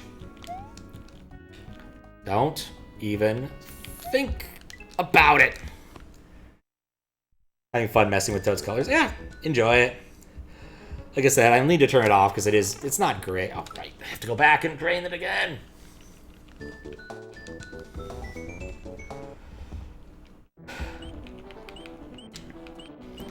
You think that I would learn to cheat better.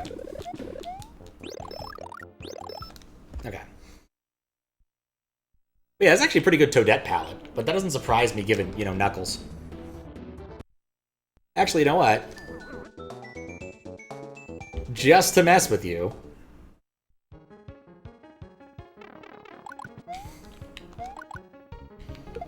I, too, am going to change Toad's colors. I didn't think I'd make it without getting hit.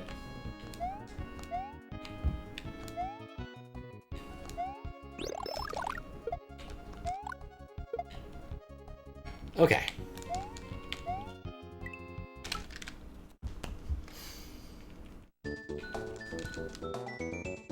If it reset at midways, I'd be okay with this. Or if, like, there was a way to, like, disable midways. Sonic, though? I don't think it's Sonic. It's just that the other Knuckles is a funny color. Maybe it's Blood Knuckles. Because, like, you could enter a special code to make Knuckles blue in Sonic 3. Like, it was a Game Genie code, if I remember right. We actually did this when we were doing the N Knuckles stream. Because we had the Game Boy attached, and it felt like the right thing to do. Did I say Game Boy? Game Genie. Oh. Crap. I never got anything more than a mushroom. Alright, well, I've made this a lot more challenging.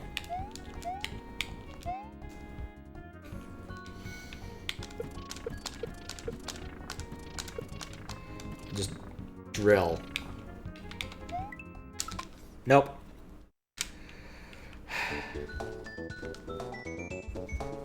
I should have just thrown it.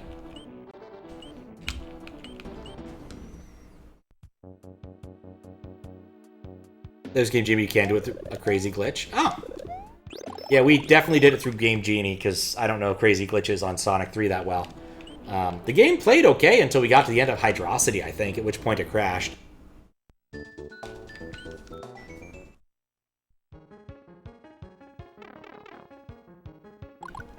Because, of course, it did. Never.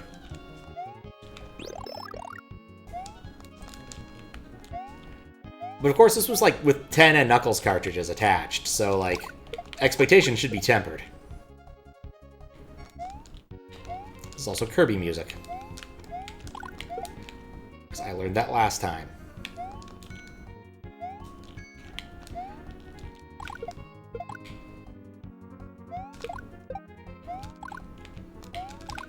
Okay. Right, the Lava Lotus. I'm just gonna take damage. There we go. Much smarter. Done.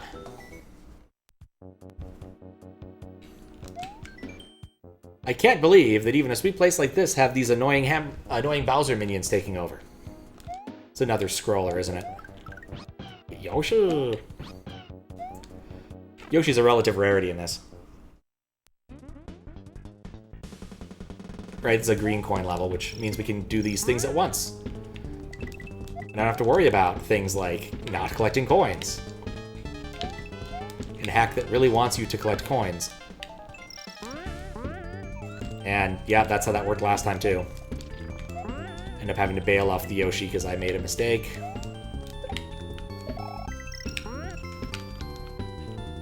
Goodbye, Yoshi.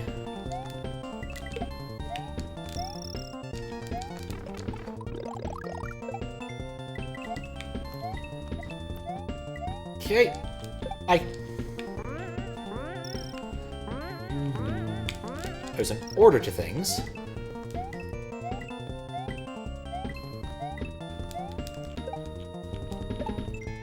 It's odd that that counts as completed. Kind of wish it held on to that. If I recall correctly, this shell doesn't count. For some weird reason.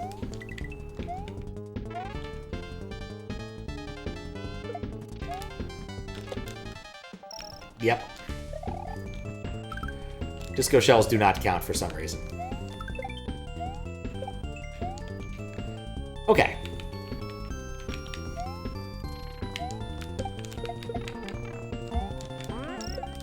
Well, that worked. Didn't mean to. But it worked. Get my green moon on.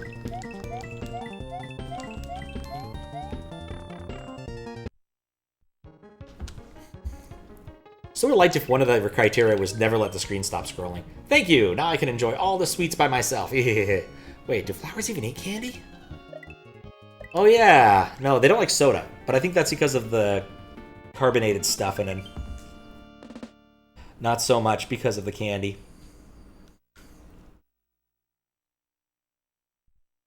It was a sweet hammer. Sour taste.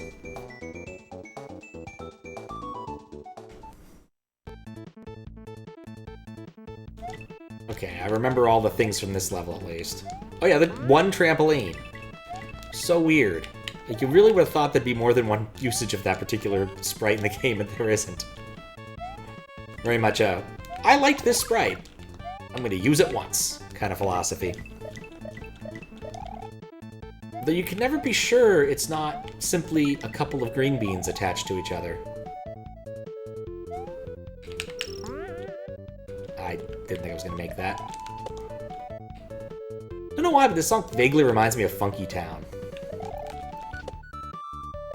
Which is by Lips Incorporated.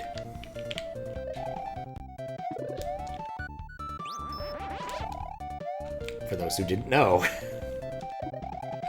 Right, there's two different P-switch routes, effectively. There's the upper one. And the lower one. This is the one we need. Okay, check midway.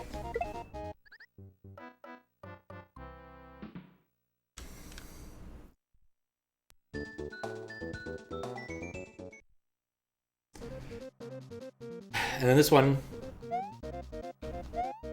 Oh, he changed it! So this one used to have a 100-second Mario second timer, which was actually kind of tight, because you have to spend most of your time waiting for this to scroll. I guess Bandicoot decided to remove that requirement for... There must have been a few of these levels, because like I definitely was thinking that there was one missing in the Ghost House last world. It's Lips Inc. because of the pun. Fair point. How you doing, Noah? We like Milli Vanilli. They didn't play there. They didn't actually sing. They just lip sync. In fact, the only thing I know about Milli Vanilli. Literally the only thing I know.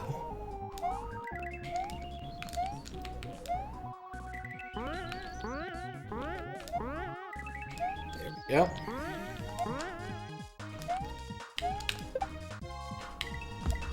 Yeah, I actually failed that at least once by being very close to that.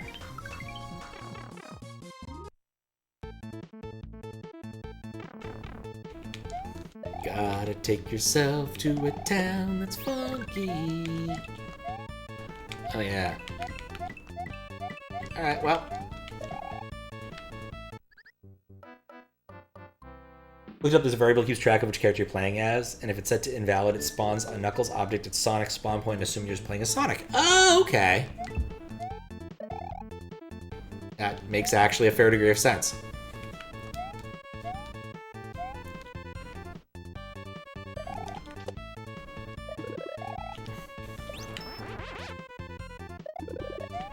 Yeah, it's been a while since I've dug into N Knuckles. Chose the name, was never supposed to be incorporated, but they didn't actually lip sync. Alright, well that's good.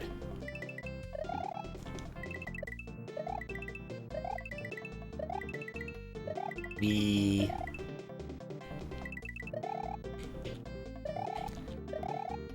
Oh yeah, oh, there was something silly I could do in this, wasn't there? Or was it a different level?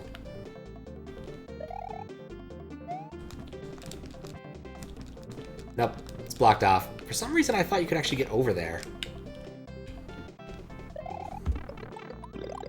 I've lost a lot of power-ups going through this area.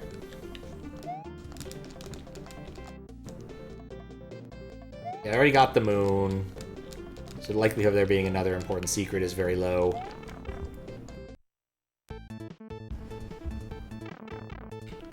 Okay. Check that. And we're good. Onward to the auto-scroller.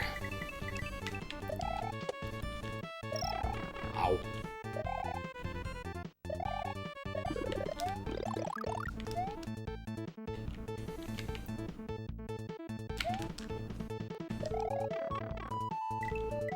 I need to stop doing that. Wasn't what I meant to do.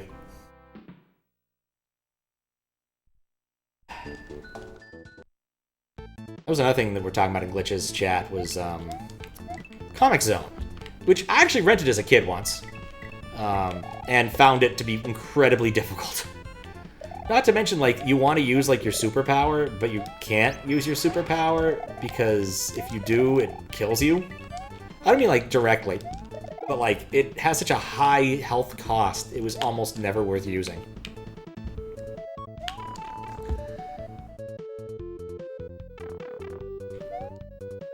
But that game was really well done, and looked really cool. Complete with good comic effects and everything. And Glitch was wondering if there was a game where, like, people went through like, some comic dude went through different genres and stuff, and I'm like, yes, there is! It's called Comic Jumper! Oh yeah, it still happens here. Cool. Yep. That happened in 1.2.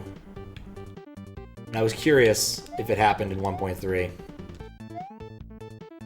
It's clear that something is going out of bounds or doing something weird because it's messing with the sprite clearing routine. Which is not good. But yeah, Comic Jumper was this cute little 360 game by a game dev company that basically only made 360 games for Live Arcade for a little bit at least. They made another one I really liked. They made Splosion Man and Miss Splosion Man. I think after that they kind of fell off. Splosion Man was really good. Miss Splosion Man, I think, was pretty okay. Was more of the same, you know.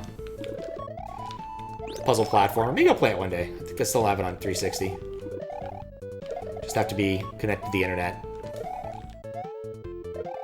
Anyway, but the basic premise of Comic Jumper is your comic isn't doing very well. You're like some vague superhero dude. Kind of generic powers. Kind of like Batman, but less interesting. And you're aware of the fact that your comic is going to get canceled, and so they come up with the idea to do crossovers with other comics, and so you have sort of a Conan the Barbarian comic, which is the first one. Except Conan is fat and golfs. Don't expect me to explain that one. And then what was the other ones? Other one was like a 1950s sci-fi Silver Age thing. Oh yeah, very determined not to let you go that way. That was being kind of like semi-ironically sexist, I guess.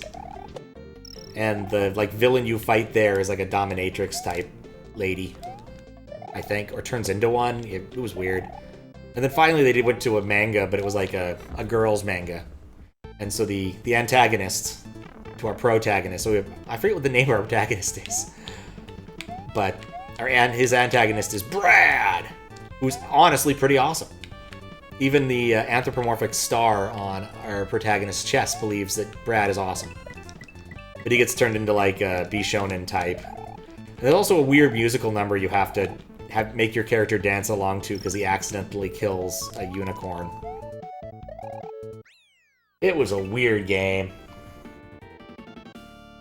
And then the last stage is you play the first stage, except it's better looking now that you have money. I want to say it was a little bit of DLC, like another extra stage or something, but I forget. It's been 15 odd years. That was everything? That was everything.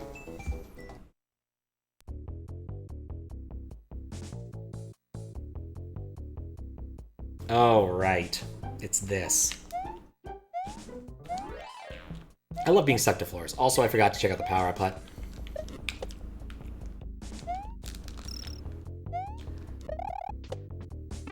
Caramel floors.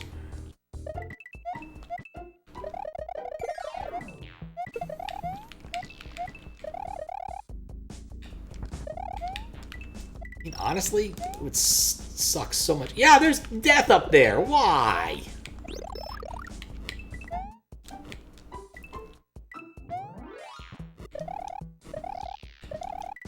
Okay.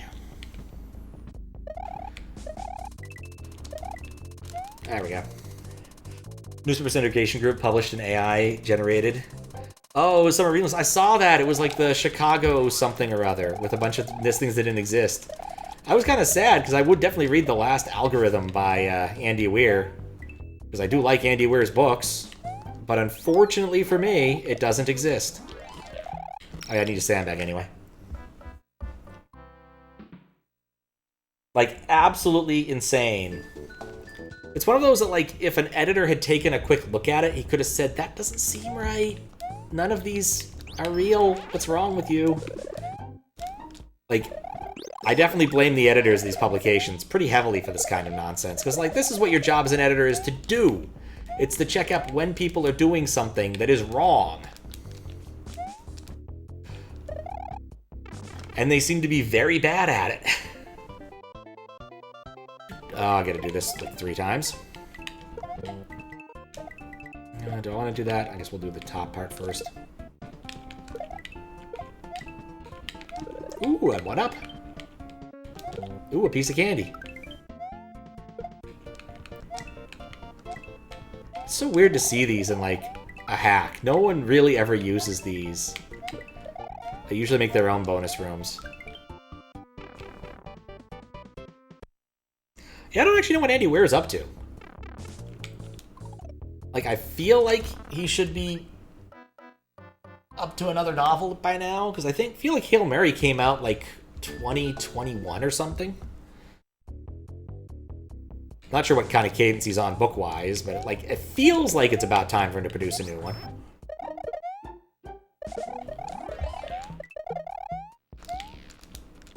Come on. Was actually listening to Artemis earlier. His least good book of the 3. Just that I wanted something different. I was thinking that my recent choices in audible listening have not been getting me to, like, actually... Oh, I need to sandbag here anyway. To actually pay attention to my book and walk more. Been kind of lazy this month. Did a really good job keeping my number of steps up while I was in Japan, but...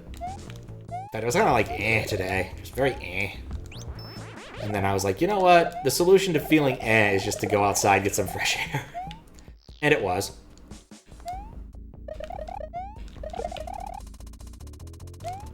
Okay, nope. Alright, now this level was really tricky in terms of getting all of the green coins.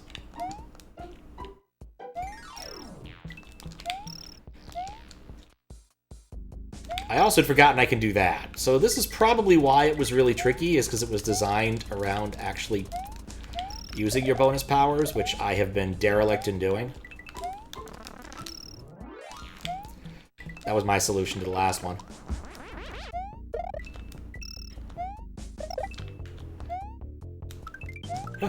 There we go. I got them all.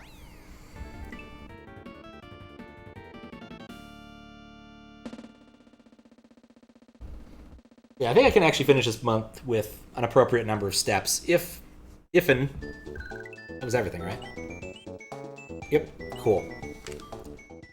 If and I just focus a little bit on it, I need about 1,300 or 13,000 per day instead of my usual 10,000, but that's not that much more. So, we'll see.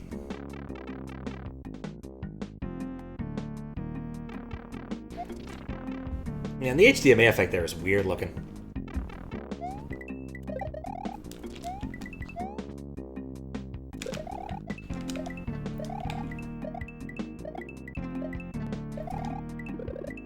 Ooh, 1 up.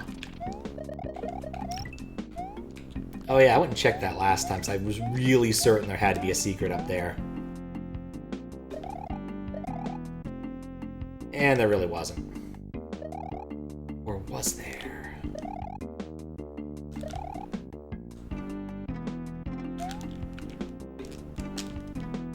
Nope. No, there was not.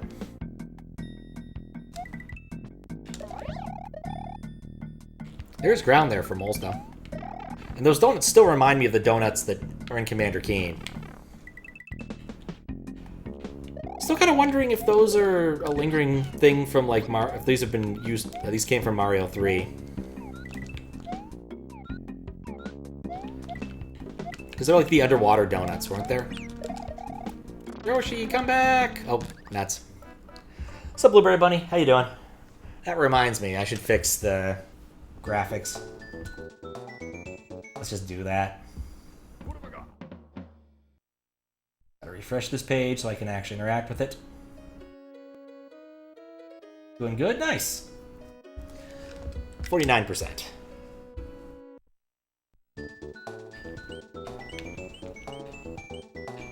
Didn't lose any progress, right? Now we'll go to the power-up hut really quick to make sure it's a power-up hut. I think these all take you to the same power-up hut, so not a lot of loss. And we'll switch to a la gold just to have fun. Do love a la gold. Oh, I saw the best thing actually today, okay? Apparently when... oh, whoops, that wasn't smart. Apparently when Star Wars was first broadcast in Chile on live TV was like 2003, and they had a beer company cut commercials into the middle of, like, film little bits that make it look like they could be in the movie, but they're beer commercials. So, like, when Obi-Wan Kenobi's gonna give, he's gonna show Luke his lightsaber,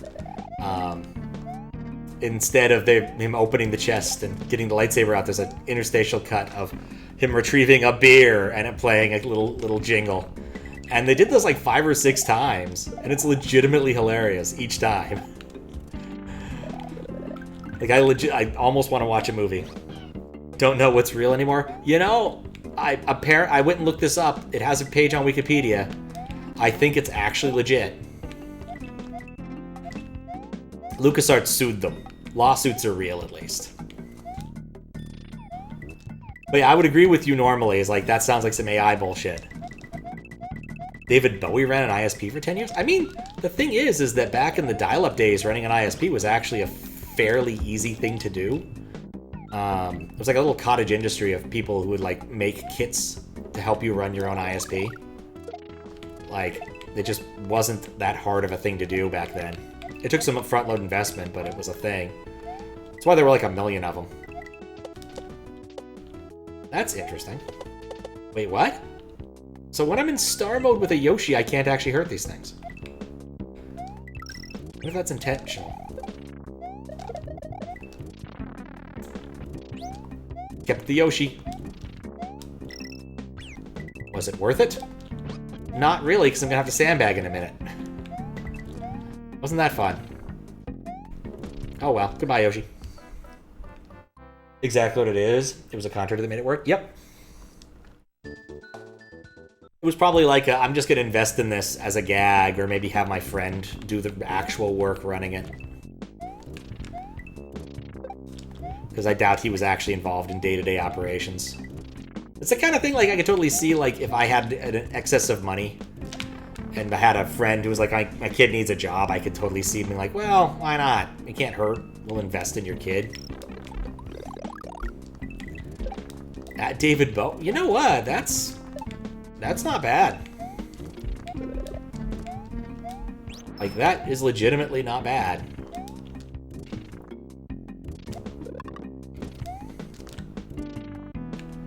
Like, an @davidbowie.com email address is a pretty sweet prize.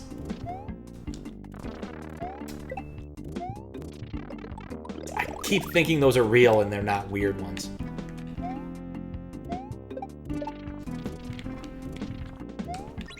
Cool. Got the 3-up moon. Got the 3-dog night. Got the 3-wolf moon. 5 megabytes of hosting, depending upon when the era was, probably wouldn't be that bad either.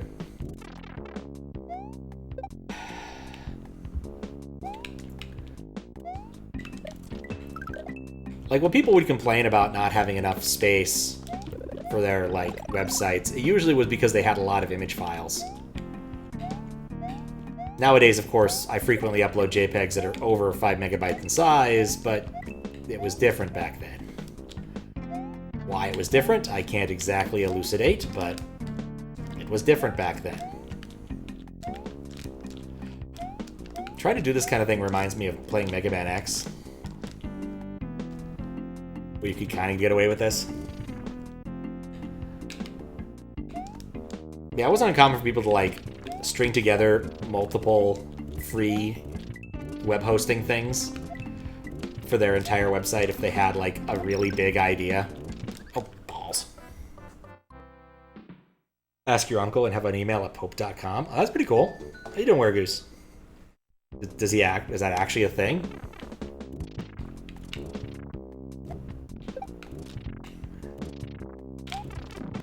It does sound an awful lot like my uncle works at Nintendo. That was kind of where my mind was going to next. Must have been awful for kids who actually had uncles working for Nintendo. No one could ever trust anything they said. Uh-huh. New Kirby game. Right. Yeah, I'll trust you well enough for this. The stakes are incredibly low.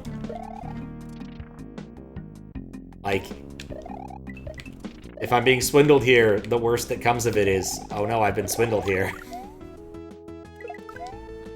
Like, literally nothing bad happens.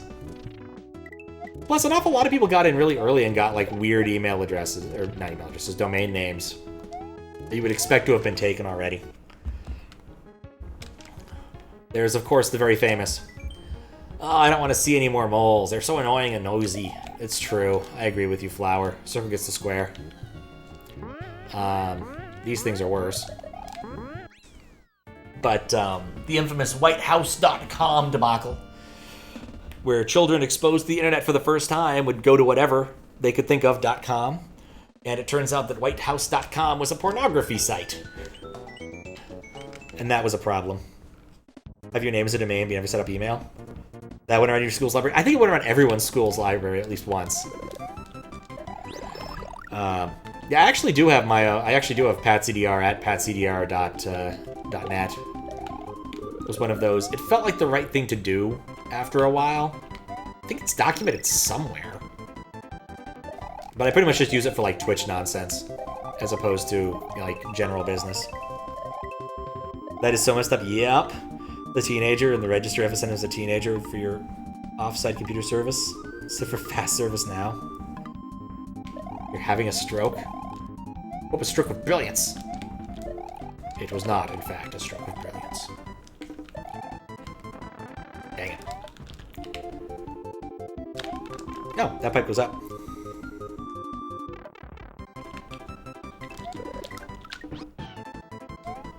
Just barely enough time to get my Yoshi on.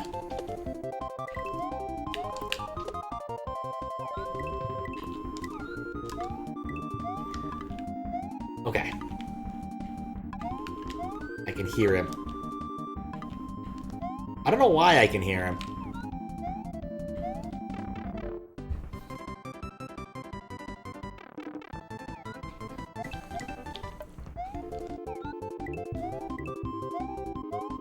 I need a P-switch.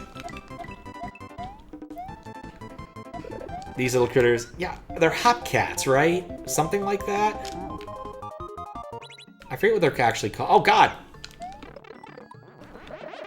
God, no, no, no, no, no, no! That is so annoying. That was so annoying.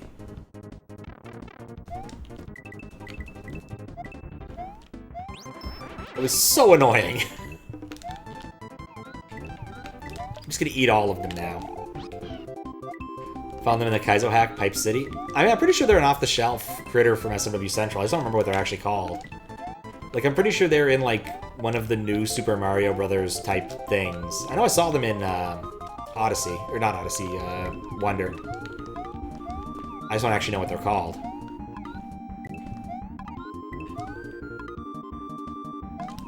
Wait. Oh, yeah, it does give me a coin.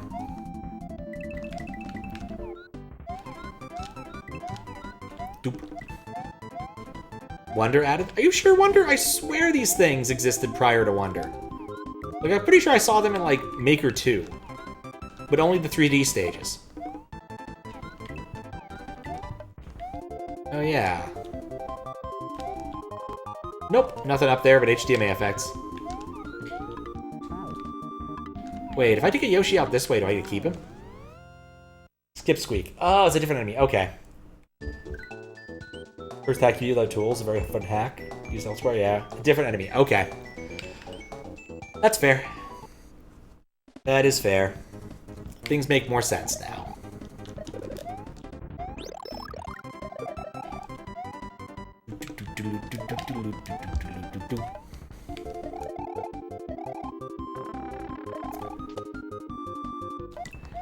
This is as far as I got, so...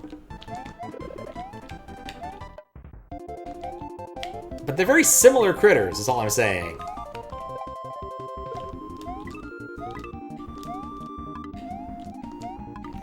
HOPPYCATs, thank you. Now, HOPPYCAT is an Australian YouTuber Smash player who definitely had that name before Mario Wonder came out. You know what? Maybe I don't need the Switch. It's also a bar. Or a burger place or something. Oh, that's perfect. Perfect. Now I can die. Funny enough, HOPPYCAT is one of the underdogs, and I do like their stuff. Said they stopped doing IRL videos, but I can't really blame them. It was one of those production effort compared to return on investment compared to other stuff they could do, i.e. the 1,000,000th variation of Smash Doubles with a Twist. Where they can spend, you know, an hour making a 30-minute video, and it probably will do about as well as the one they spend a non-trivial amount of time filming from multiple camera perspectives, and actually have to put money and effort and thought into these things. So... Right. Oh god, there's so many of them.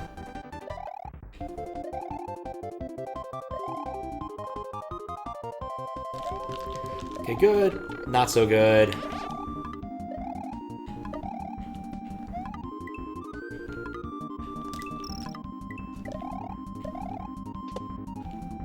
This pipe is suspicious to me.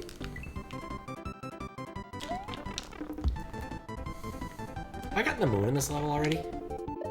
I don't think I have.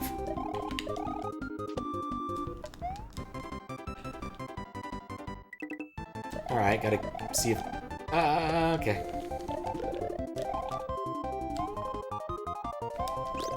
I'd rather have a power-up than no power-up. I'd rather have a cape.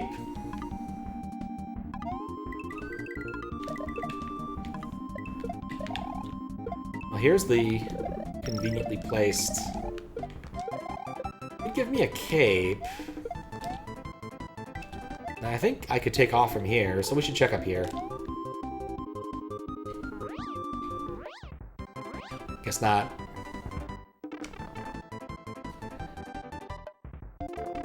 Ah, that was it. It was like, the pipe was familiar. Yeah, I guess if I was good enough, I could have gone all the way back, but no dice. That's not that far. Not that far at all.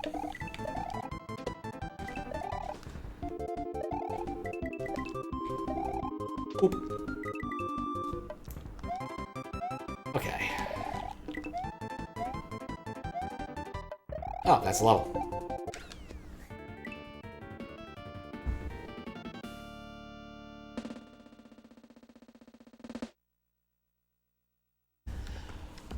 Oh.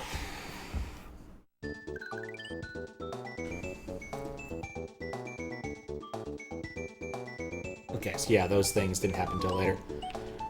Alright, we'll do this.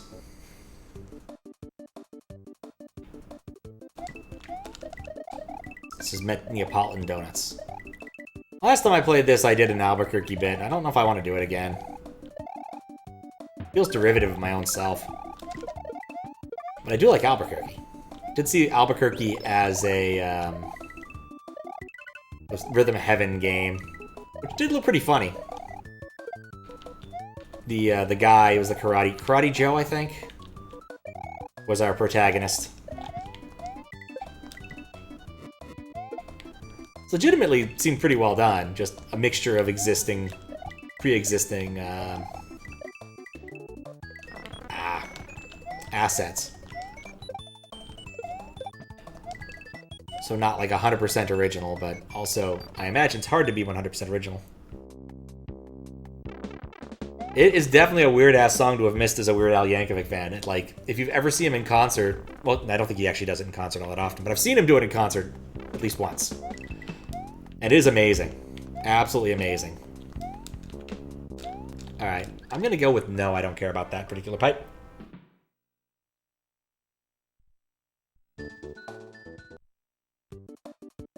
But yeah. Absolutely amazing song at 11 minutes. I want to say it's not Weird Al's longest song. I want to say Stuck in the Drive-Thru might be longer. Oh, hello. I wasn't expecting that. Oh, I think good time for a handbrake then. Thank you for the raid. How you doing, Blue Ribbon?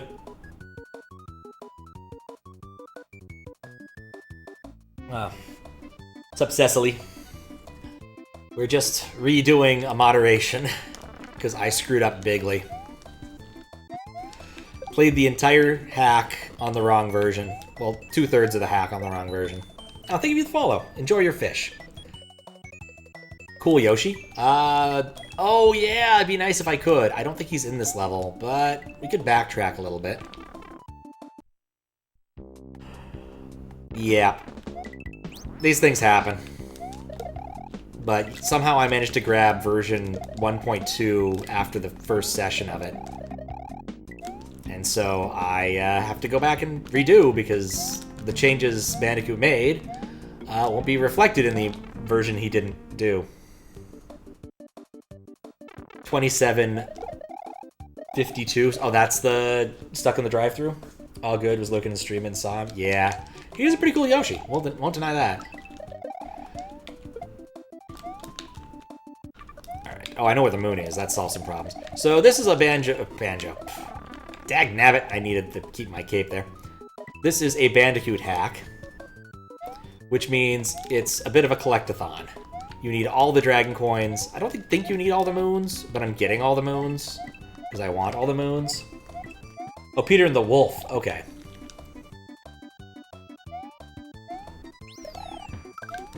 Peter and the Wolf is fun. I think I remember seeing a laser version of that way back in the day. Because Seattle has a laser dome. I mean, it's really a planetarium thing, but, you know. Planetarium thing, I mean. It was such a dumb episode of South Park.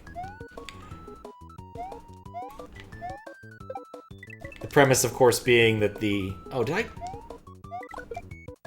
Right, that's what I'm doing. The premise being that the guy who works at the planetarium doesn't like the planetariums aren't relevant anymore and uses planetarium to hypnotize people. Also, Eric Cartman skips out on the planetarium because he wants to apply to sing the Cheesy Poof song. For a commercial. Which, you know, nice little subplot, I guess.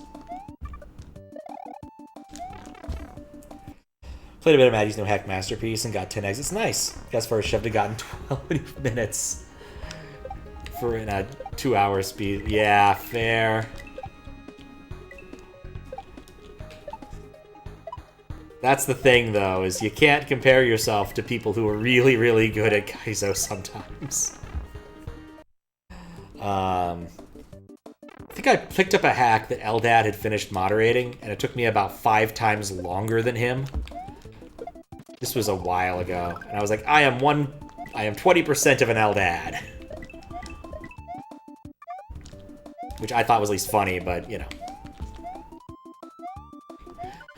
One of those things, though, it's like, no, the people are just better. There's a non-trivial number of people who are just absurdly good at Kaizo.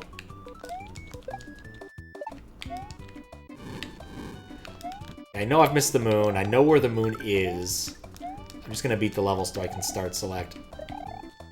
I don't think I tested the midway. 20% of the way through Super Mario World. Exactly! How you doing, Max? Not super upset, just scared of what to come. I've seen some of what's to come. I won't spoil anything. But yes, good luck. Get ready for frustration at some point. I was watching Abe Lincoln. Abe Lincoln was getting close to the end. And there's one level in particular at the near the end that just seems awful to play. I've watched 2 people, Glitch and Abe Lincoln, play it, and honestly, it just looks so unfun.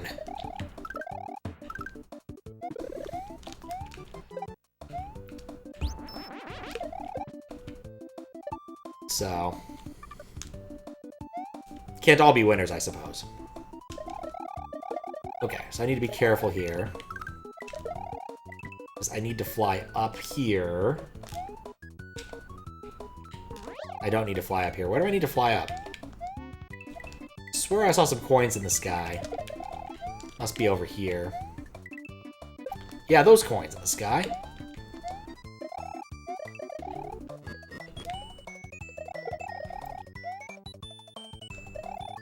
I'm taking it easy.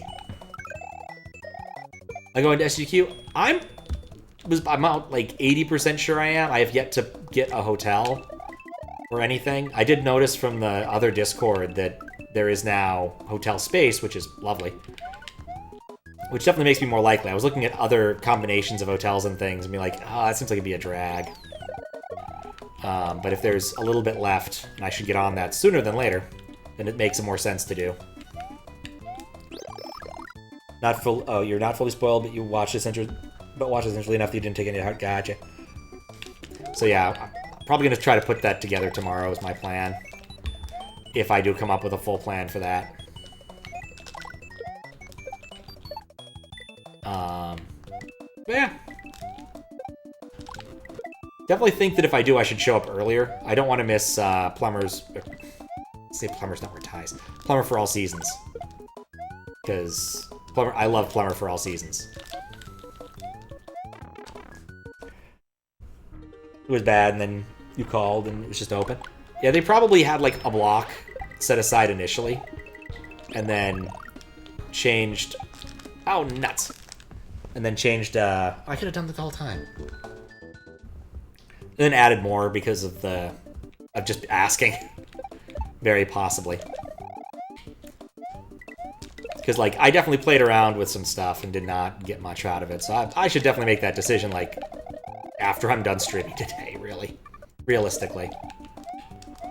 But yeah, I'm already heading out to the East Coast a bit after it anyway, so it wouldn't be that bad. And I definitely need more frequent flyer miles. Thought I'd get a lot going to Japan, but I didn't. Feel I was shortchanged a bit. Yeah, it would be fun. See, that's what I was trying to avoid. I'm pretty sure there's something cool up there, but whatever. Let's move on. No, there's a pipe. But yeah, there's at least a couple things I should do in advance. I've had an idea for something I should make for a long time that would make some hackers happy. And I should just sit down and write it. It wouldn't take long, I don't think. Oh, it's this level. I remember this now. Didn't really do this one due diligence because I didn't want to deal with the Magic Koopa. And there is a fancy Magic Koopa here, too. One of those more annoying ones. Come on, spawn, like, right next. Close enough. Yeah, one of these. See? They are more annoying. Yeah, assuming I go, I probably will also want to, like, actually do something in Minneapolis. As opposed to just hanging out there. I think last time I had a vague aspiration to go to the Museum of Art, and I never did. I do like going to a good museum. Well, I like going to a museum of art, regardless. Goodness is not necessarily required.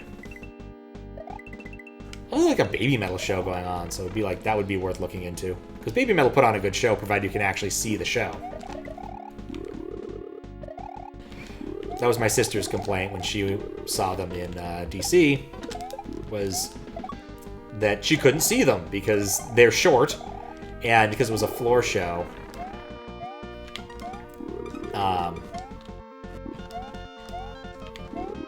That meant that we already sort of had a disadvantage seeing them in general. And, like, I had a hard time seeing them too. I'm gonna get the moon and get out of here. But basically, just need to put them up on a little riser. That's all they really need to do, is give them a slightly higher platform to perform on. Because, like, the whole point of Baby Metal is, like, it's a common... I'm just gonna sandbag. It's a metal thing combined with sort of the Japanese idol aesthetics, which involves lots of creative idol dancing. And, like, if you can't see that, it's not nearly as cool. But still a good show. Only time I've ever seen people, like... Because I don't go to a lot of big shows with people who are reasonably young. But, like, there's, like, Wheel of Death or something? It was a really weird thing where, like, a bunch of people just started running in a circle. Relatively adjacent to everyone else who was standing around. I'm very happy not to participate in that, given I was wearing sandals. It's this one. I don't want to go in this one. Yes, it was. I don't know why I did that. We know that it's this one. They were at the Anthem. They were at the Anthem. Sightlines on there on the floor aren't good, but they do have nice balconies. Oh, yeah! Okay, yes, yes. I forgot the name of the venue they were at. Yeah, we weren't on the we weren't in the balconies, though. We were on the floor. Pat in the pit. Yeah, it happens. It happens. I guess the last few shows I've gone to, I haven't been the youngest person there, which is nice. I have, however, been the youngest person at least 2 shows I've been to in my life. We went to go see Roger Whittaker in Seattle. I think at the Moore. Many, many years ago. And me and my siblings were easily the youngest people there by about 30 years. Still a good show. I screwed up. Oh well. You're in DC too? Ah, gotcha. One of those I never remember where people are. I'm not usually in DC. My sister just happens to live in the DC metro area. The DMV, as the hip cats call it. My mom actually messaged me today because there's a new pinball place. I want to say near not near Arlington. Maybe near, like, in Arlington. Whether or not I wanted to go do some pinball. Adria, the oldest person shows now, too. Yep. It'll happen to you. Now, there's a guy who's, I see his band sometimes, but he's definitely often, like, the oldest guy at the shows in the local areas. He doesn't mind, he just likes seeing live music. It's definitely his jam. Actually did go to a show... God, it was probably like 2 Thursdays ago? Yeah, no, maybe about a Thursday ago. It wasn't last... It was 2 Thursdays ago. Ish. Kevin, aka Proto Pizza, messaged people being like, hey, there's a show at Substation. And I'm like, oh, yeah, I can go to Substation. That's not that bad. It was actually really good. It was mostly like video game type music, some jam bands that did stuff. The only problem was the audio guy apparently showed up late and was expecting a DJ. And the audio was not ideal because of that. It took a lot. The show should not have taken as long as it did. Okay, I need to sandbag to test that. But figure it means you're still hipping with it. Yep. What was the other one where I was... Oh, the other one where I was almost... I wasn't the youngest person there, but it was damn close. I went to go see Blue Oyster Cult a few years ago. And yeah, definitely one of the younger people there. And I'm not young. Oh, Wicked Mage. Hey you! My spells are the law here! How dare you invade my castle! You're, apostrophe's close to where it should be, gonna pay now! Pop.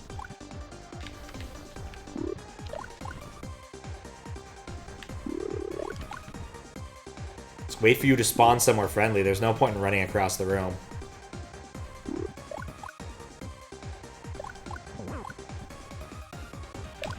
Donk. I actually got some CDs from that, because I thought it'd be fun. Was thinking I might message him and ask if it's cool to broadcast those on stream, provided accreditation's given. That's kind of a common thing I've seen when I've bought music on, like, Booth or something. It's like, yeah, you can use it on stream as long as the name's on stream. Nah, it wasn't gonna hit. There we go. But it's something I could do for some of them. Or if they don't care about it on stream, as long as it's attributed somewhere, I could do it that way too. But, yeah. Mostly because I finally got the CD-ROM cable installed. Oh yeah, I never went through the pipe. Cool, pipes work. Alright, airship, and then we'll do the other one. Thank you for the G. But yeah, CD-ROM cable, and the squiggle box. You see, a million years ago, back when CD-ROM drives were new and awesome and unique, and came with computers frequently, you actually needed a cable to connect the CD-ROM drive to your sound card, because people didn't want to waste a lot of CPU time reading it over the slow buses. Reading audio data that would just get put back into... Digital data would be turned back into audio data. Oh yeah, I don't need to play this game. So I have Fire Flower. Last time I was here, I had to play that game, but whatever. So this machine didn't have one. And so I finally got one from Squiggles that worked. There is... I didn't realize there were actually like 4 different standards for that dang kind of cable. And all of them vary the pinout just a little bit.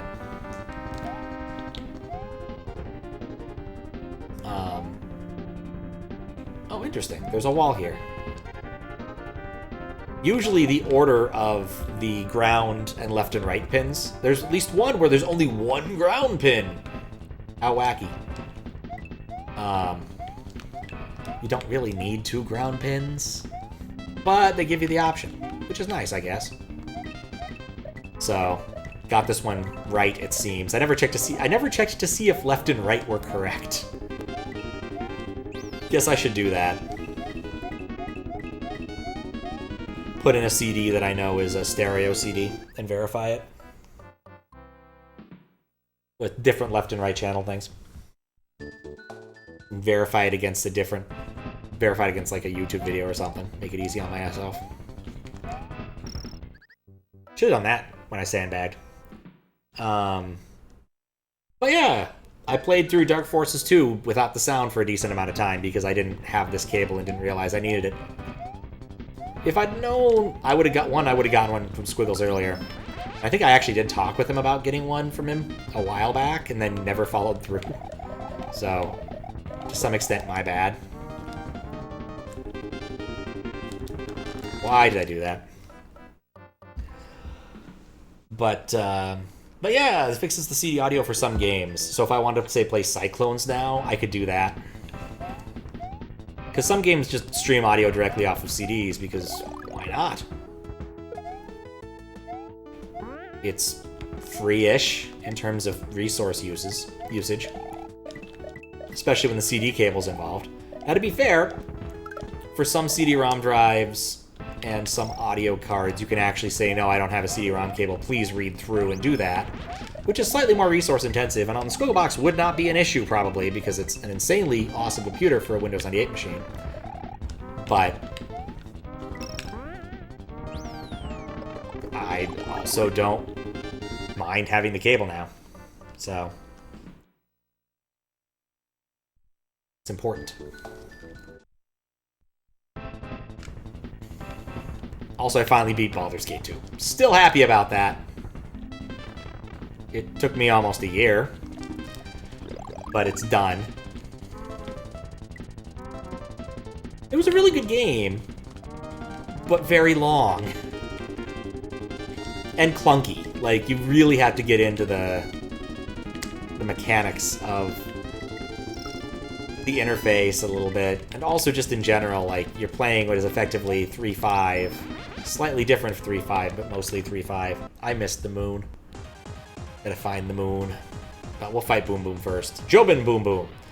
Yeah, you! How dare you beat my sister Marie on the ice world! I won't forgive you! Oh, that wasn't great. Apparently these names are a reference to Persona. Which I didn't know. I've only ever played, like, some of the older dungeon crawly Shin Megami Tensei games. Which, while fun, are old school. If I ever play one of those, I'm playing where it handles the mapping for you, because I don't want to have to draw maps. I don't mind busting out the graph paper periodically to solve puzzles. I definitely do not want to bust out the graph paper to do mapping. To do extensive mapping.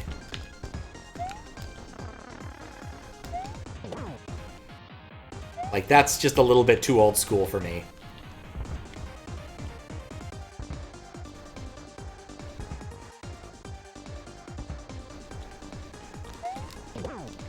There we go.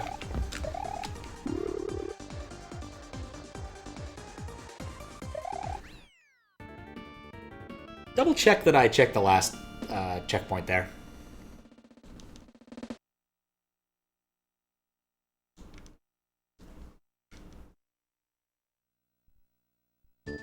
I need the moon.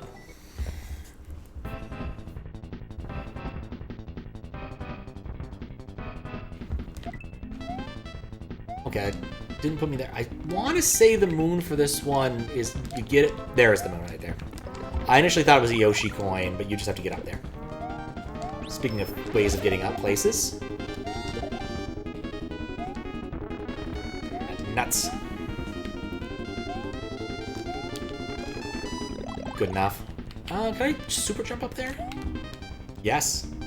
You know, if anything else, having to play through this a second time has made my life easier in some ways. Because I at least remember to use the superpowers that I've been given. Which last time I didn't. Go figure. Oh, snaking stairway. Okay. Ah, this thing. You can spin jump on them now. Was this the one that was not actually Toho music? It was a track that wasn't actually Toho music, but was so Toho adjacent that no one would actually begrudge you for not knowing that it wasn't Toho music. Because it was still, like, produced by Zune to be consumed in a universe that is at least Toho-related, but is not, in fact, in a Toho game. Also, I now own several Toho games. And I still want to take a picture. Oh crap, that's yellow, right?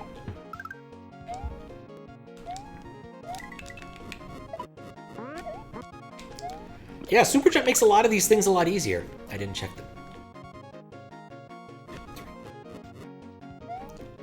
Okay. typically these levels are more straightforward and less adventure-y than most of the other ones.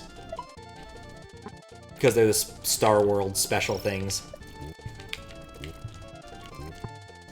Kind of comes with the territory.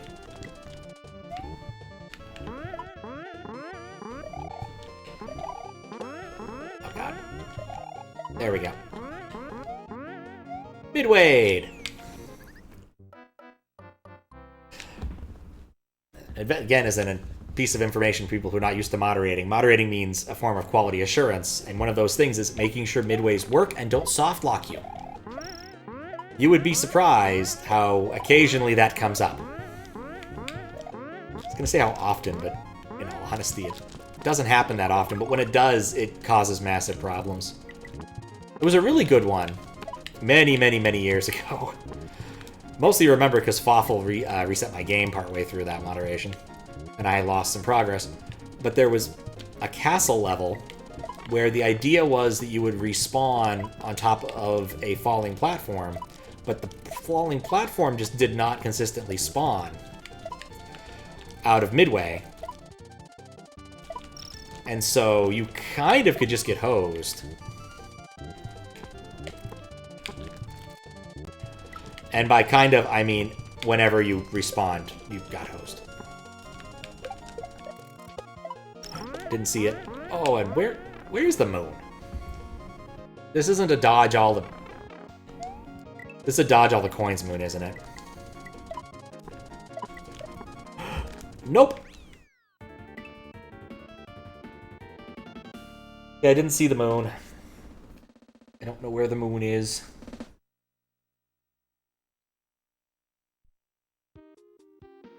This is a problem. I didn't want that.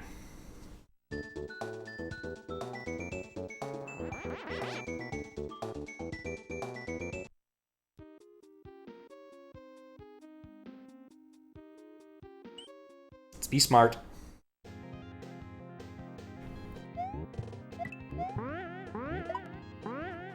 Oh, I'm small. It's a case where sandbagging actually makes sense.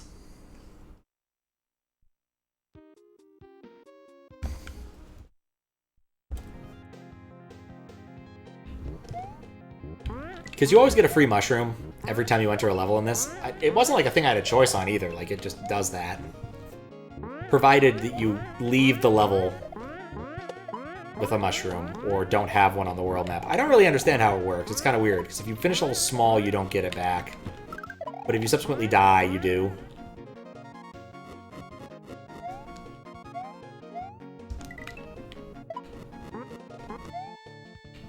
Is it that simple? Oh, whoops. Okay. No!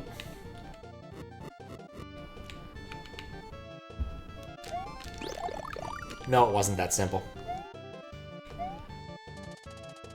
Took past Pat not that long to figure this out, so...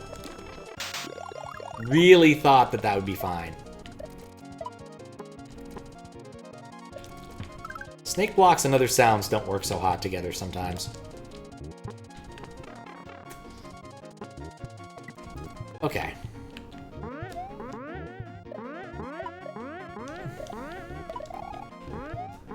Okay, midway. Not sure I wanted the midway. I want to say it was in a pipe.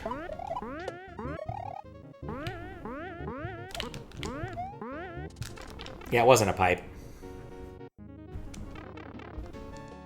Okay. I'm a bit wary of those. Okay, they're that kind. I've played Casio Mario World. I know how this works. I've even allegedly beaten Omega Fennel. It's not actually completely true in any meaningful sense of those words, but it's kind of true in other senses of those words where it's not a complete falsehood. But it's certainly not an absolute truth either. Alright, Sinister Plains. This is a level for the lefties out there. I mean left-handed.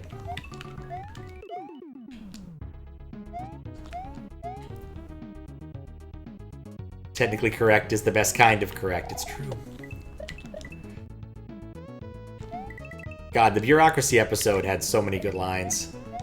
Such as, I am Bender, insert girder. Great line. And we kept it gray. Back up, someone had a baby.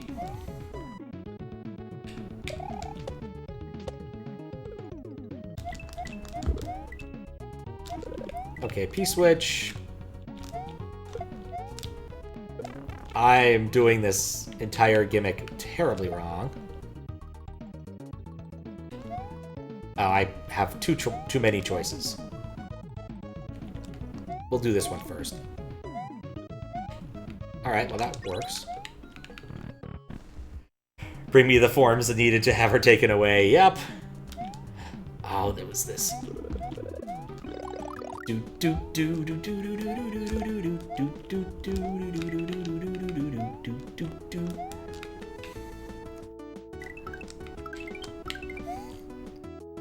Sup, Yoshi Adam. Sup, Throwback Thrills. Groovy, right. I need to annotate these at some point, so I can remember these things.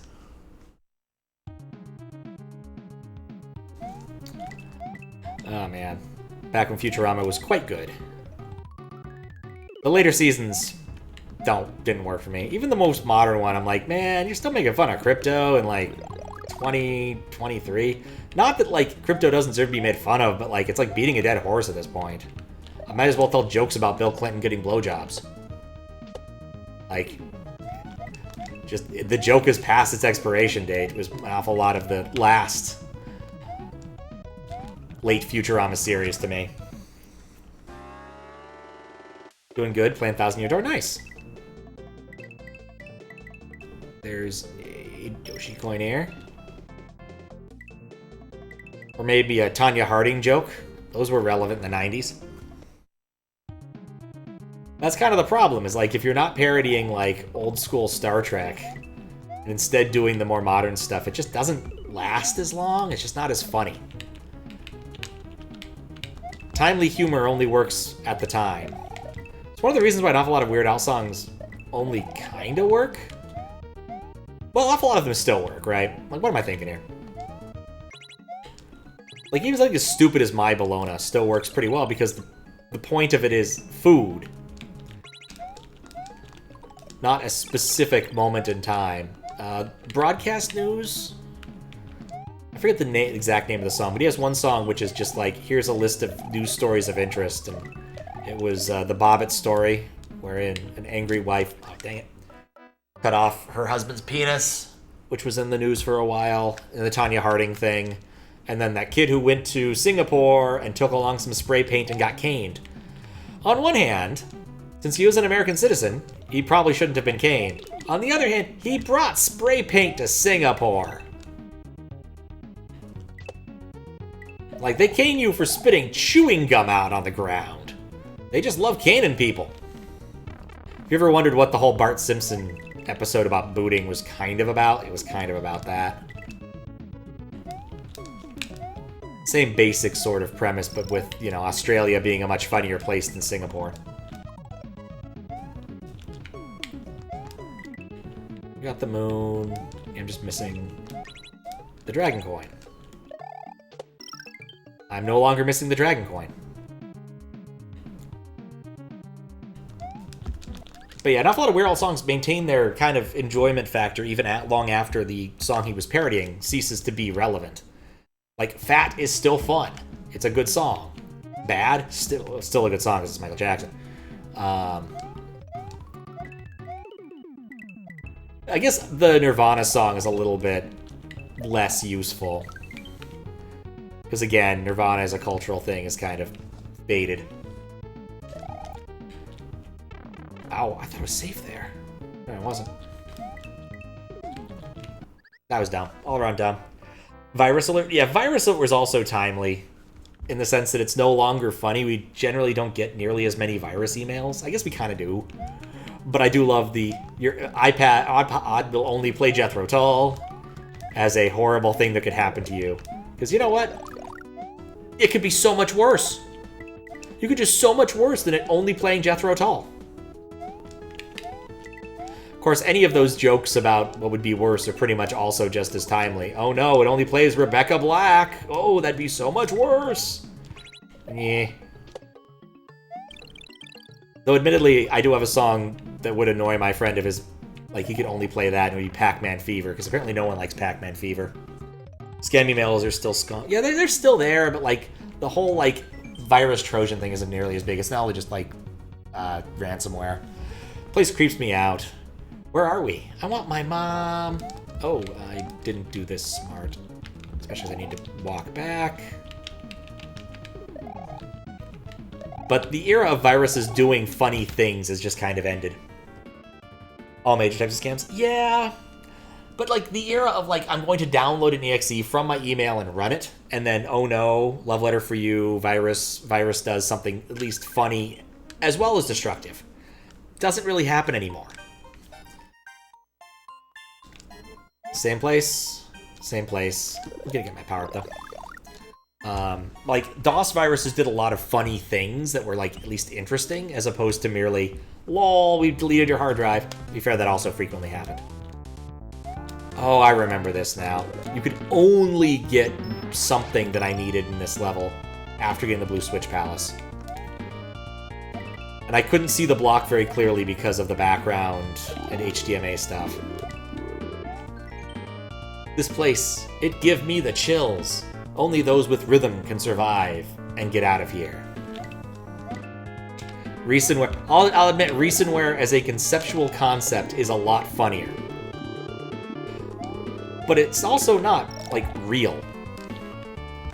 Resonware was a piece of ransomware that would basically force you to play Toho on the hardest setting, or else it would keep your hard drive encrypted. But if you could beat a certain score, get to the end of a certain segment, it would decrypt it. Because someone actually did this to themselves. The guy also released a, like, tool to get your stuff back without having to be good at Toho. But it was really funny.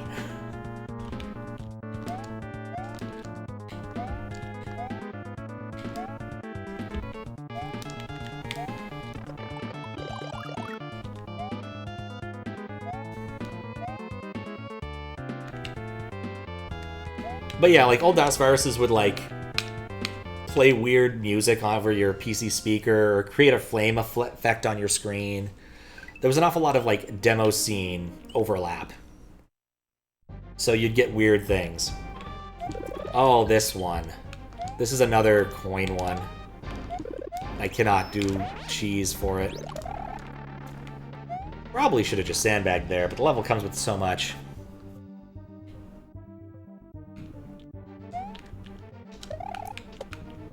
This level comes with a lot of power-ups.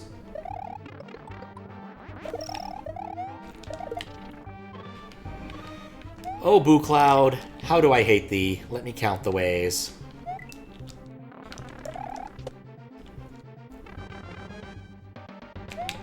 Oh yeah, yeah, it does have something in it. Like I said, this level has a lot of power-ups. Should have gone one ghost further.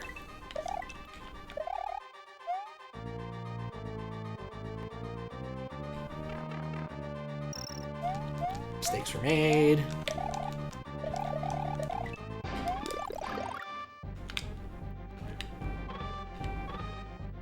Just gonna wait here a cycle. Would I have gotten hit if I slid? That's... Imagine how many Joker-related viruses we missed out on. Oh, yeah. That would have been irritatingly popular.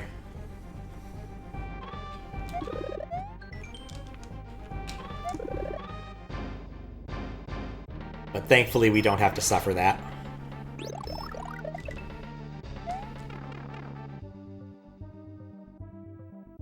It doesn't even reset it.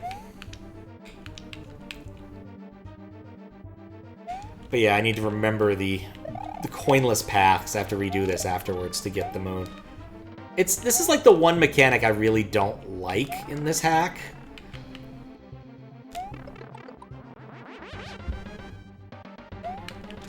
That's not gonna work.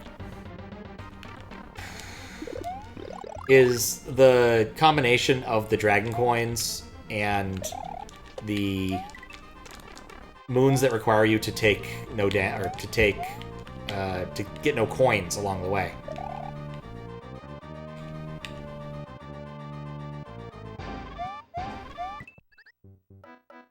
I don't need to hit that. Because it just forces you to play it more than once. Like, it's not the end of the world, but like, it's just a little bit annoying.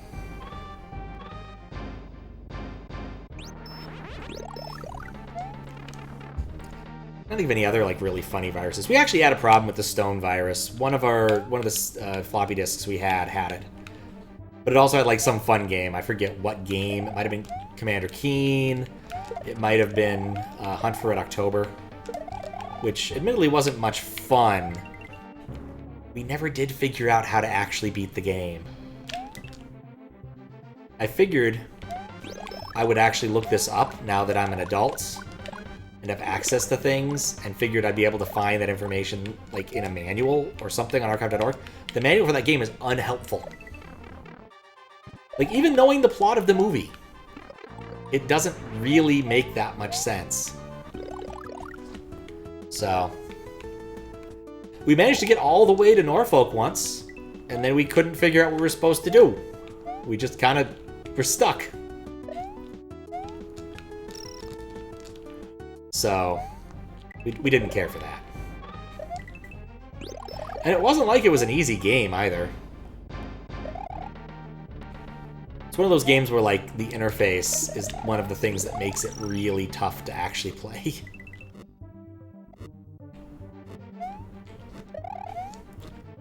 Okay. No.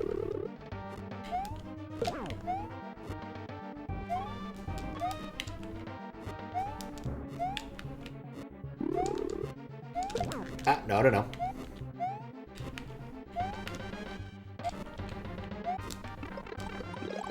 I would have been so safe if I just not done that. It's okay. Only takes 3 hits. And then Pizza Tower.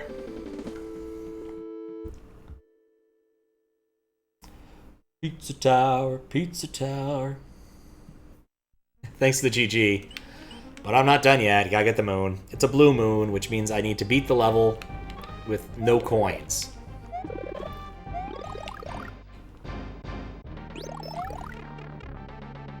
Which, for an auto-scroller, is kind of annoying. But, like, this level's not that bad. There are definitely ones that are worse.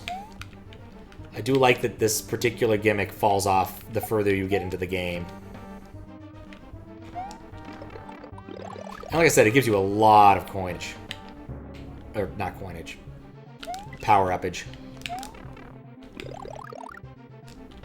There's one right here. That's going to come back to me.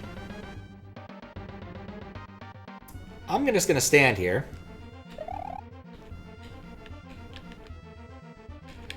Careful. Should have been more careful. That's fine. Oh, I have 4 coins. I missed that. When did I get 4 coins? Whatever. At least I get to come in more loaded for bear here. Did I read this? Don't think we can defeat those ghosts. Maybe all that's left is to endure and defeat their leader. The leader is good. The leader is great. We surrender our will as of this fate. As of this date. Got most of them right before I noticed. Well, that's good.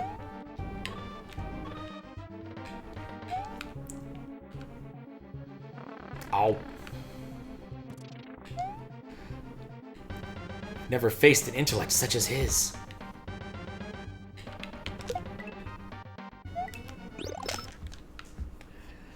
Na leader. Batman! Leader. Oh, that's why that. Okay, I understand. Well, whatever. I got Fireflower and this. This is fine.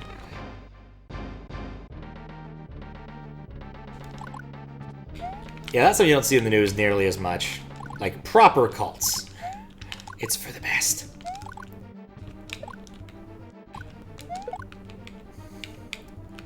Managed to get tricked and click on one of those clickbaity type, these games are so... these indie games went too far down the pyramid or whatever analogy, iceberg. And one of them was apparently made by the Hong Kong 95 or 94 guy. And it was a... dang, I got another coin. It was some sort of, like, simulation of a Japanese cult, the one that did the sarin attacks. It was a very odd-looking thing. Everything else was on there either because it, like, gave you a Trojan or was otherwise bad.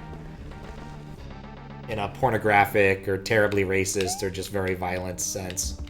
But that one was at least, like, culturally weird.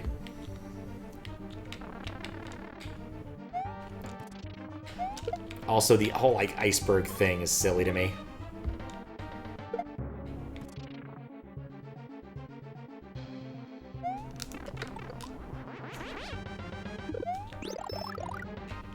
An overused idea. Okay. Wait for the other one. Carefully.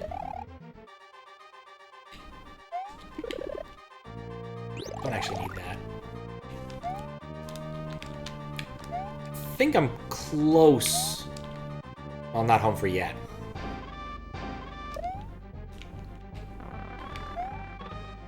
We take those. We take the boo spawning directly underneath us. Oh, I missed the coin and I missed the power-up. That's actually good.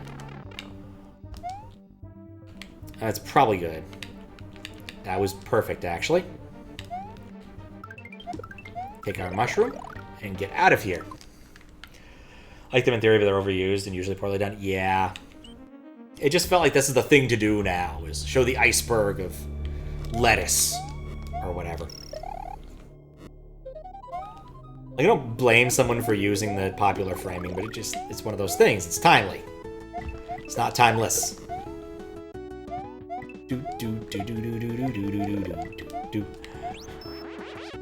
The thing I love about playing people's hacks is that music choices are sometimes so bizarre. My favorite of the Starman tunes I've ever heard in one of these is Avicii's Levels. It's just a really good Starman tune.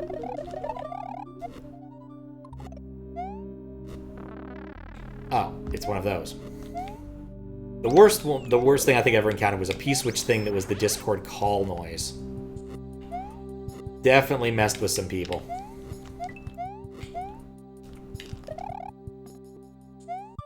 I think I don't need to get coins in this one.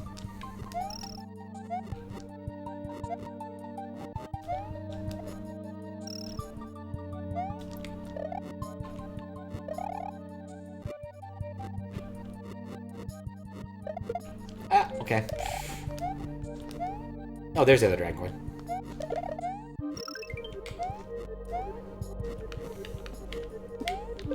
And that's what we're looking for. Now we just need to do that. Intense music for the slowest auto-scroll you've ever seen. And before someone uses the Bowie song, Starman. That'd be nice. Alright, let's try this again. Dang it! No yump. Ah, that's 2 out of 5.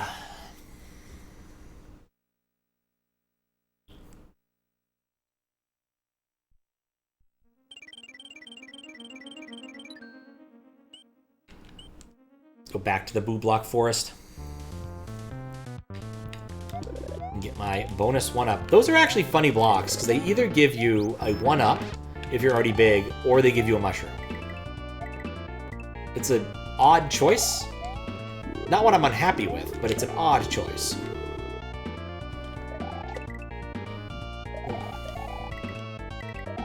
Already did that. That's the secret pathway. Really would prefer...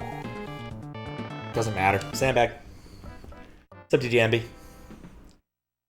Thought about porting the David Bowie Starman Sylvaguna rep. Oh, that'd be pretty nifty. I do like some Sylvaguna stuff, to see it in given hacks. I'm always happier when I come across the Sylvaguna athletic theme. I saw the Witch Doctor, because that just amuses me to no end. Right. It's over here. That's where the moon is. I need a... I didn't even need a sandbag there. I could just start selecting. I need a cape. I'm just going to go get a cape in the interest of expediency.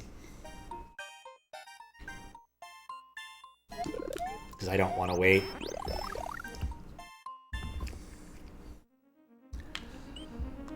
Oh.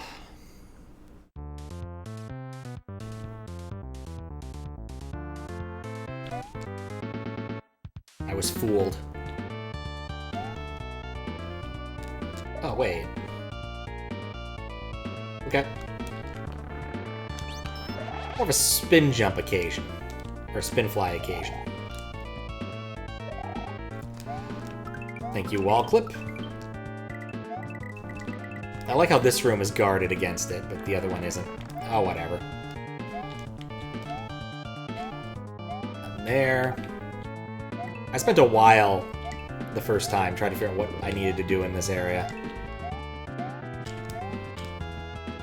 to get the moon. I think I even moved along. Maybe it was the last dragon coin requires going into a pipe where you need to be level or something. Like, I know that it was the blue switch thing was necessary for one of these levels.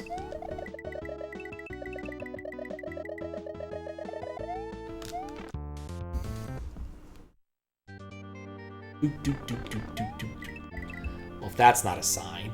Oh wait, no, there's a way of doing this without cape. But I'm gonna skip that, because bloody tears.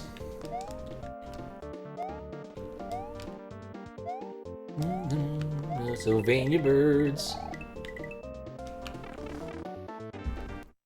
Already sad we no longer have bloody tears going.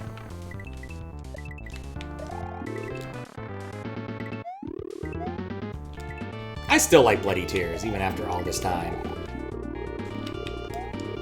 That was dumb. Secondary midway.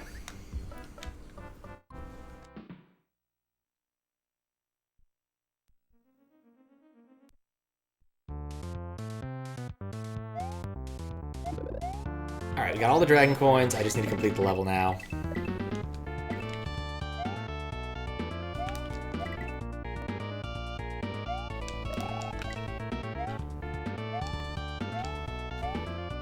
Oh yeah, there's nothing up here. I don't remember why I went that way.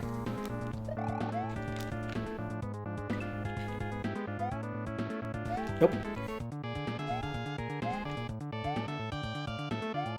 Oh, it's just a really good track. Like, Capcom... Oh, no, Konami. Was it Capcom or Konami? Either way, that composer for Castlevania was just kicking it out of the park. Like, ridiculously good stuff. Turkey bloody tears. Did you know there are secret switch palaces and button hidden around the map that can help you and open new paths? I did! Ah, only 30.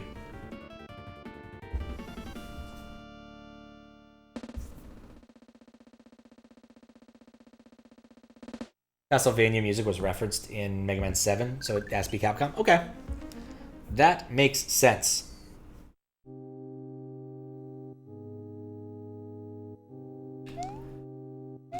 I played a cute little game today.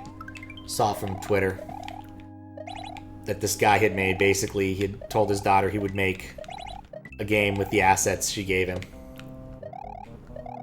She gave him a picture of their cat. It reminded me very much of the Flash games of old.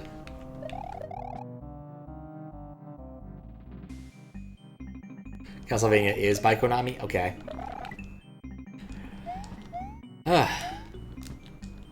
It's impossible to know these days.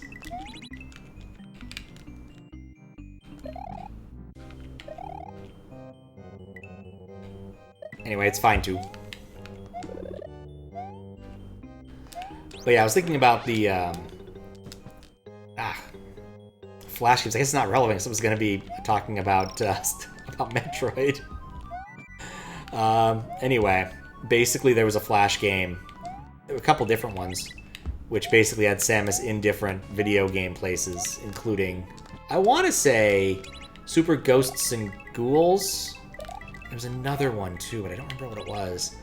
But it used like fancy Flash cookies. And so if you beat one of those one of those beat one of those other Flash games, you would actually keep the power-up you earned. So you'd get like the Lance Throw. I want to say there was another one, but I don't remember what it was. What's up, Silkery? How you doing? What's up, Dick Feynman? Oh, right, this room.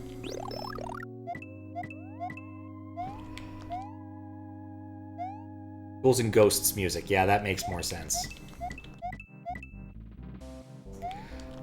The best part is I know what this shape is, so I'm not in too much trouble. He turned around. He cheated.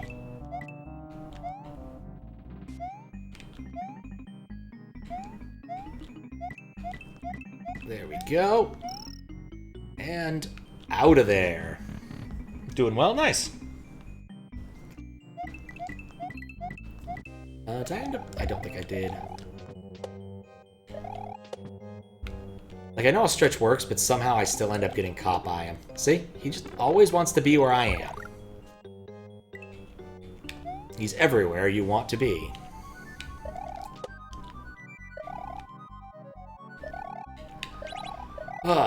Okay.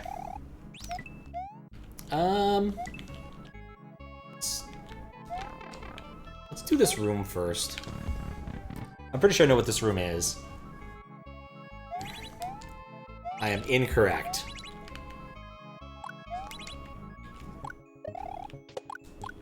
Oh. He made that a lot easier.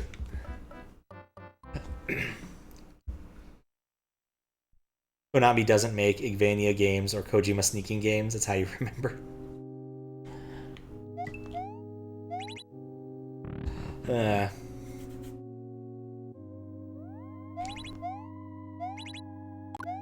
So yeah, I ended up playing through a good chunk of this game. Oh, that's the moon. This is exactly as hard as I remember it being. But I played on the wrong version, so I was an idiot, is really how that sentence ends. So now I have to redo some of my work here. Playing on the correct version, which... It is that one, okay. It's the fourth one, because it's on the edges, not the nodes.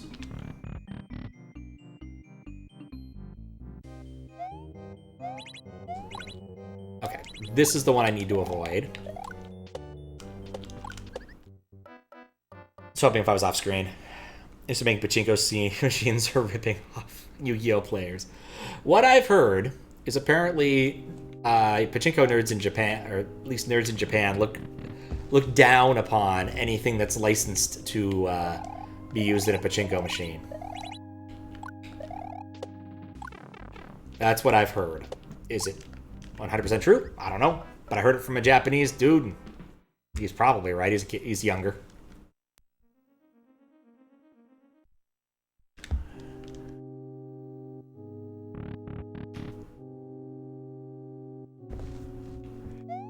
But yeah.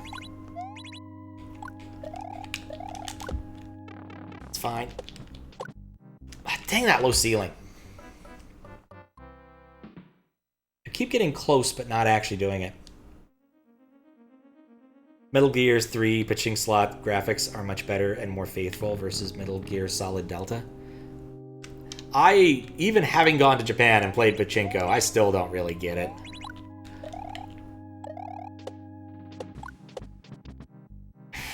Oh, wall clip. We take those. Like, it just doesn't seem fun. Especially when you don't actually get to play with the balls. Like, seriously. An awful lot of them just have them, like, virtually in the machine, as opposed to you actually have physical balls you can do something with. It was a complete accident, but I'll take it.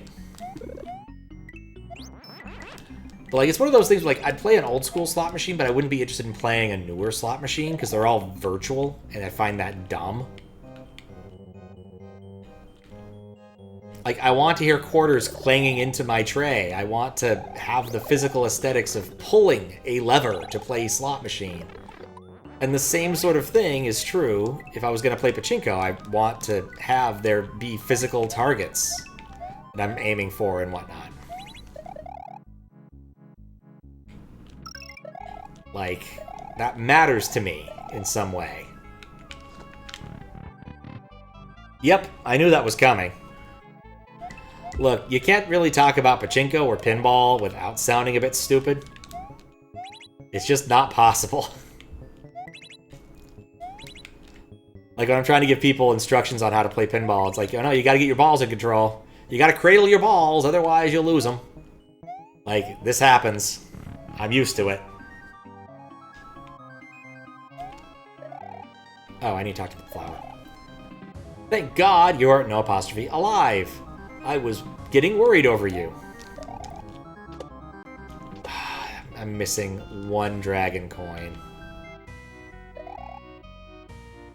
What about, nope. It's a very Desi thing.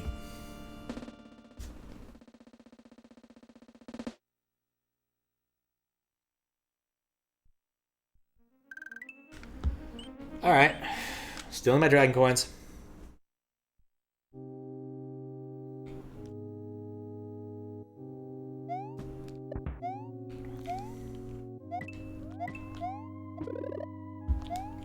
Oh, I think I know which one I missed. I think I just walked past the one that was right here near the beginning of the level. Like, you put this in the right state, and then you get the dragon coin. Yep. Another thing I love about Bandicoot hacks, he saves the dragon coins when you get them. I'm okay with jump rules. I'm okay with jump half rules. I'm not a huge fan of having to get all 5 of them in one go when moderating, because it tends to make everything take longer. I just noticed that it zeroed my coin counter. Or so I think. Seems unlikely that I was at 0 coins.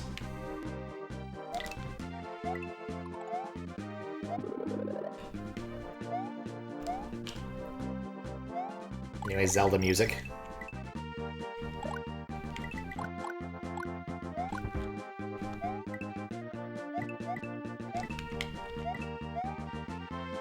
Super Mario also doesn't only say if you get all 5 and beat the level. Yeesh. I doesn't agree with slot machines. Very disappointing in the first casino. I was very disappointed in the very first only casino you went. Like bad video games that eat your money. Yeah, exactly. Like, it's just...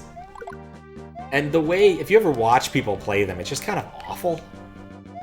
Like, they're not really there. They just mash the button and continue gambling.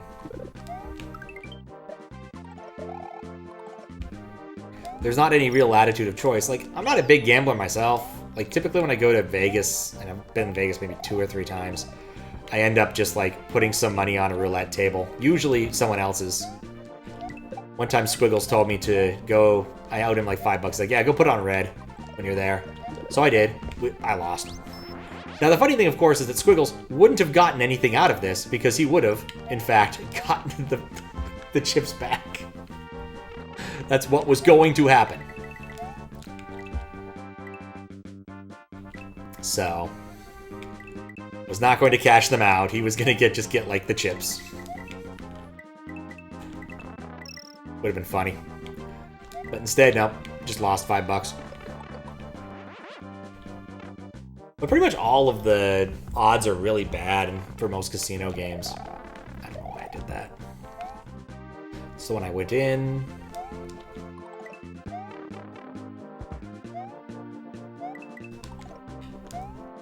I must have gone past the midway. So this is fine.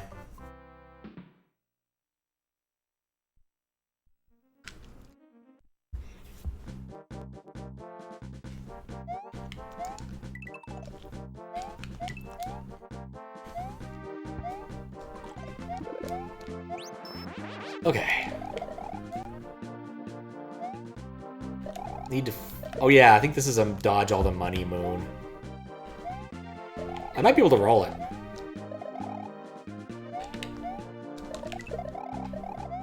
We'll see. Yeah, it's a dodge all the money, Moon. If I can roll it, that does solve my problems. Casinos always have an edge over the player. Large number, by rule, that's how a large number of them turn a profit. Oh, that's true. It's time to fly! Enjoy the freedom, my friend! No! That happened last time, too! It's gonna be a bit trickier to roll now. But, I mean, there are a few things you can do. If you're decent at blackjack, your odds are higher. And by decent, I mean, don't mean, like, actually counting cards or anything. I mean, like, understand the basic principles. You're playing, like, say, poker, Texas Hold'em against other people, and understand the odds. You can still do adequately. But yeah, basically every casino game is rigged in their favor. No question there. With at least a modicum of rigging in their favor. Often more.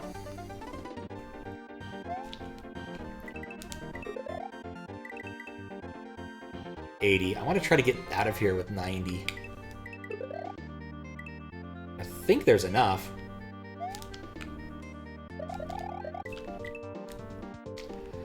$87. Ah, crap. Well, that's the end of that. I'd play optimally at a 51% win rate. Fair. Like I said, this is not in my area of expertise. Okay, a thought occurs. I wonder...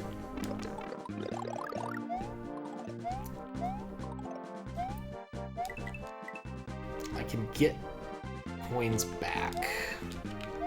Going backwards. I'm less likely to run.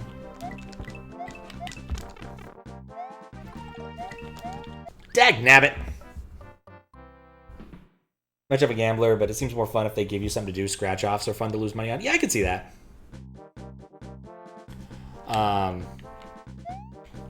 I can also see, like sports gambling, like having an actual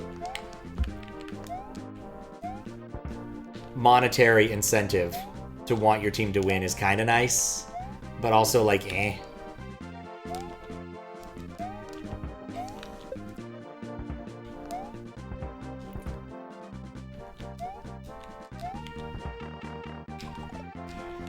Just, again, it's just not my bag.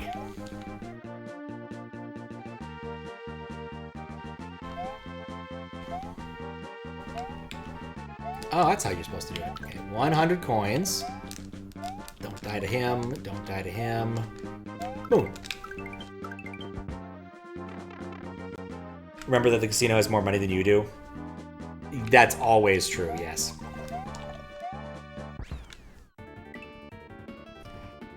Around half the time you're still going to lose? Yeah. Sports gambling is ruining sports, but are you making gambling more fun? Yeah, I guess. That's fair. It's one of those things where, like, if you used to have to go somewhere to do sports gambling as opposed to just, like, using a phone app, I will definitely say the app stuff for that is very scummy. Like, I am 100% against that.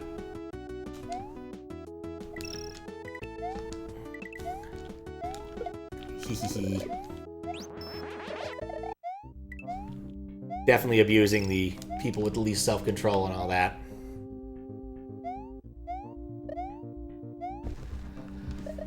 But, like, if you have to go, I don't know, to the Greyhound track or whatever to actually lose money, I feel a little bit better about it, because you at least have to physically go somewhere.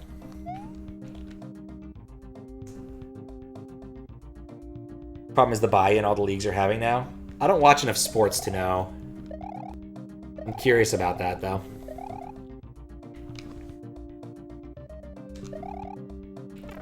Or the reason it's needed. Some people just feel better when they have some sort of, like, consequences for losing.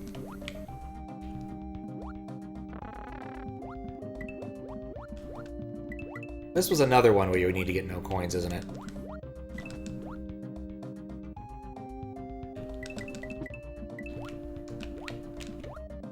I'm trying to remember if that's the case or not. Not really sure.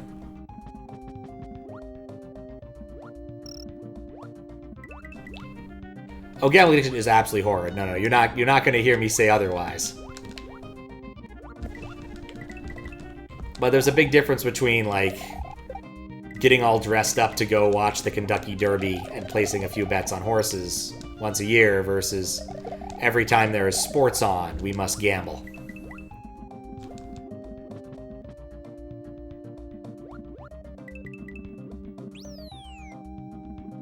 Okay, here's the midway. I don't actually want to sandbag here because there's actually something I need to see.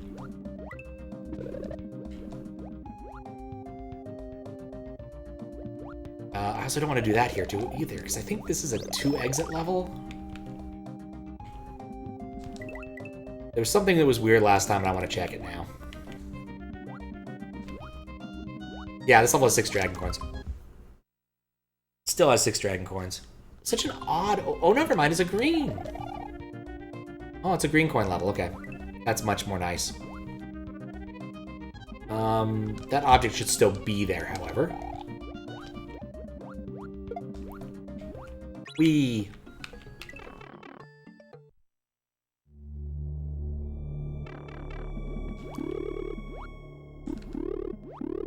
Spooky.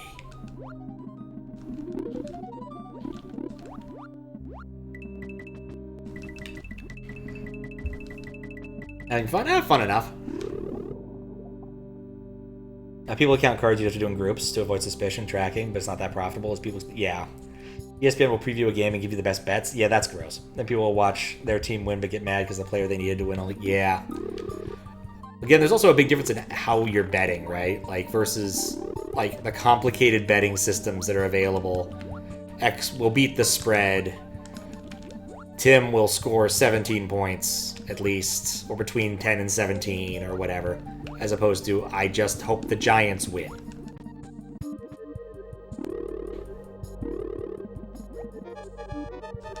I think that's significantly less interesting to me, making it incredibly complicated. But ESPN getting on it I find gross, right? Like, that's very kind of clearly... Oh. The keyhole was right there. I did this wrong. It's fine. We can do this. Yeah.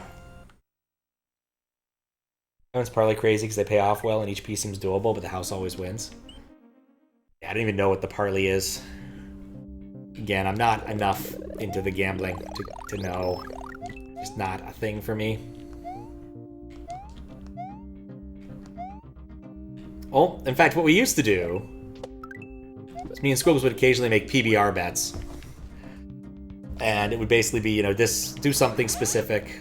Like, one, I think I don't know if it was the last one we did, but one of them was beat the first stage of Superman 64 within an hour. And I succeeded, and therefore Squiggles had to drink a warm can of PBR. A significantly more unpleasant experience for him than me, of course, but very low stakes when you get down to it. Not but humble pirates, yep. Reason it's needed is most people in times of crisis under capitalism get desperate in solution to money problems and I don't know if that's necessarily the best explanation of gambling. I think people find it more fun than desperation. Or at least some value of considering it fun.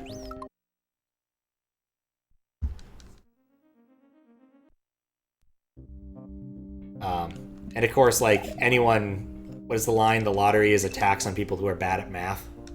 Like, aside from very specific environments, like, if you know anything about math or anyone will tell you, these things do not remotely pay off.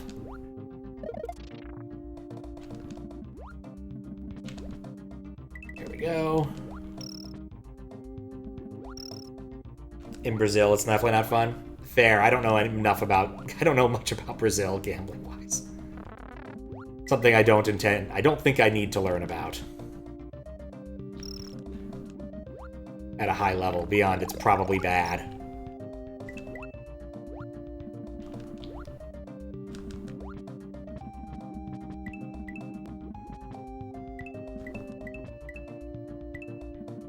Parlay is, I bet this team will win and the player will score this many points and the other player will get 100 yards.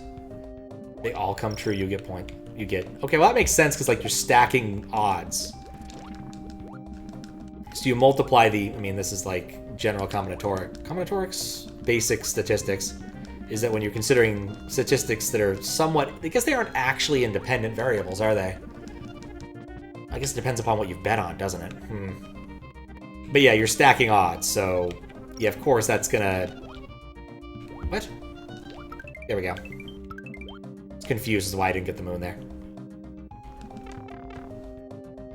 Union of sets, thank you. Across games, even sports. That makes sense. Seems unnecessary, but it makes sense. Definitely would increase payoffs. I learned about this class of gambling. So yeah, I learned about this sort of class of gambling from Neopets many, many years ago. They had a thing called Food Club, and you could bet on 4 different people in 5 different arenas. And there were non-trivially complex things. People would do all sorts of stuff to figure out the food bonuses and this and that and blah, blah, blah. And I want to say that, like, someone got access to the source code of Neopets, and it may not, none of that may have actually mattered. But yeah, each of those was an independent event. So. Oh, look. A blue thing. Let's go in the blue thing. Let's walk out of the blue thing.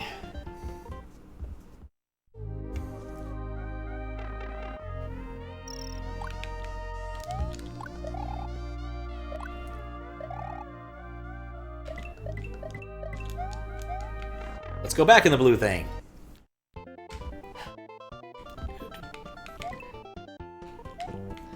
You know, arguably, this could be something I could theoretically reject the hack for, but there's no real reason to. Because, like, technically speaking, this isn't original level design, but it's one of those things where it's like, it's such a lame thing to begin with. I just can't bring myself to care. Zonk out. Alright, sleep well, Weregoose.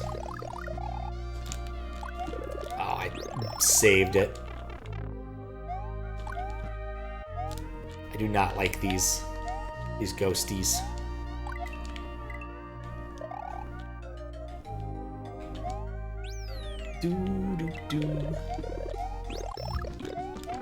Well, that was fun while it lasted. Is this a multi-exit one? I don't think it is. Nope, just a Dragon Coin bypass. You've got to build bypasses. It's already 3 AM. Oh, yeah, I got started later than I thought. Did I get started later than I thought I did? Oh, it's 3:03, not 3:30. That makes so much more sense.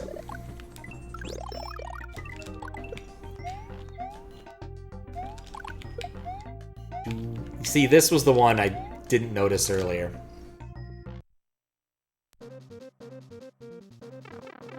Oh, there's a second midway. Did I check the other midway? I don't think I did. Someone betting out of fun, but 100% interest in the betting company. You'll eventually get soiled and lose a fuck ton of money, because of the money you lose, it'll be harder to make it back. Or scams and gambling, people can hard. Little difference. I mean, that's true. I'll grant you that. Oh, this is a flying Yoshi. Thought I had to get a shell last time for this. I'm definitely not saying the gambling companies are good. In fact, I'd argue it's probably better when gambling is an under-the-table enterprise, because it at least forces you to have to know a person who's doing it, as opposed to finding an app. Like, I'm never going to hear me saying, oh yes, bookies are fantastic. Absolutely not. No, he appeared out of nowhere. Oh, Snyder messaged me. Must have heard that a while ago. He has given me Baba is You homework. Cool. I've actually been waiting for that.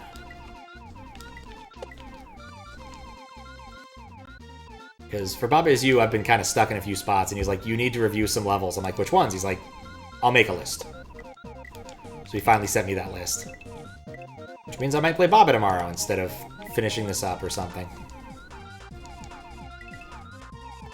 Okay, don't get tricked. There's one that's gonna poof, like, right in front of you here. I don't like you, poofy ghost. 90. Okay, there are 100 coins here. Put a marker down to see if that's a gag or something, but I assume it's a troll. Because it'd be funny.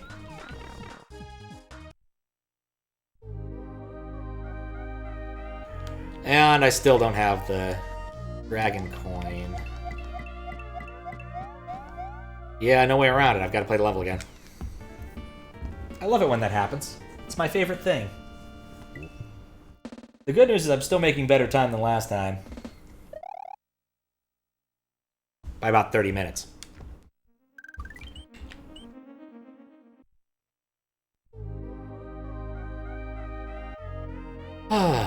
Just relax. Anyway, I know where the last one is. I just need to go get it. It's at the very end of the level, and I don't remember if I checked the midway, so we're going to check the midway while I'm at it.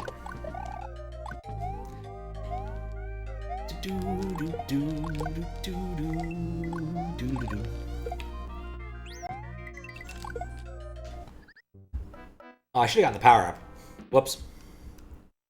Why am I replaying everything again and again? Because I messed up and played this original. I did the last 2/3 of this moderation on the wrong version. I did 1-2 instead of 1-3. Which is kind of an important detail, because we already accepted 1-2. Why I have to replay everything is because he got it 100% it all. Like Pokemon or cigarettes. Not again. Should have synced. The problem was I opened up a tab to the older version at some point for some reason. And yeah. Ah, crap. I would like to read that, but with this friggin' ghost, I can't. Ghost prevents reading. That's what it's like the opposite of Ghost Writer. It's a ghost that prevents reading.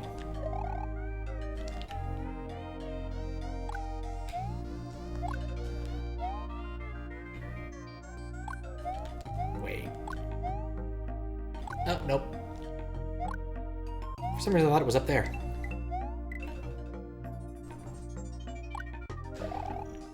Seems like a friggin'...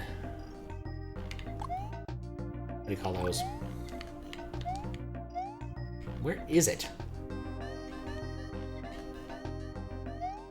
Okay, there's more to this level than I thought. Oh, there it is. Brazil, you have a lot of sports betting being legalized. So weird that gambling is now getting normalized, and you literally have never seen an ad for anything except the lottery in decades. US, where shit's getting lax and regulation front, gambling is getting more and more normalized. The overall economic situation is getting more and more fucked. To some extent. The thing is, the gambling stuff, this gambling stuff came in last year, I think. It's not a new regulation compared. It was arguably one of those things that used to kind of work, was that, you know, you'd have to go to Las Vegas or a Native American, well, Indian reservation, since that's the term that was used when they did the treaties for it. And of course, that at least required you to go some distance to gamble. Where now, you can gamble in the, you know, your bed. Making a lot of people a lot of money, but probably not a good thing.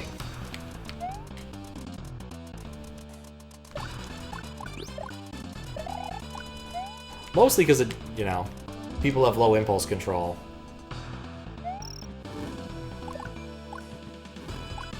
If you can resist the siren call and leave it to every once in a while, it's probably fine, but... Or like, I guess, fictional example, but in The Simpsons, Marge, I think, would always bet her birthday. Or in the gals at the hair salon would do this, and, you know, that's not terrible. What did I say about your impulse control? Not yours specifically, that I was thinking of. But yeah, the gag was, in that one episode... Oh, I should have spun jumped. Whoops. I can remedy that now. Oh, wait. I wall clipped. Oh, that's even worse. Oh, this is... Oh, I couldn't see its box. Well... Oh, yeah, you need a cape to go all the way through.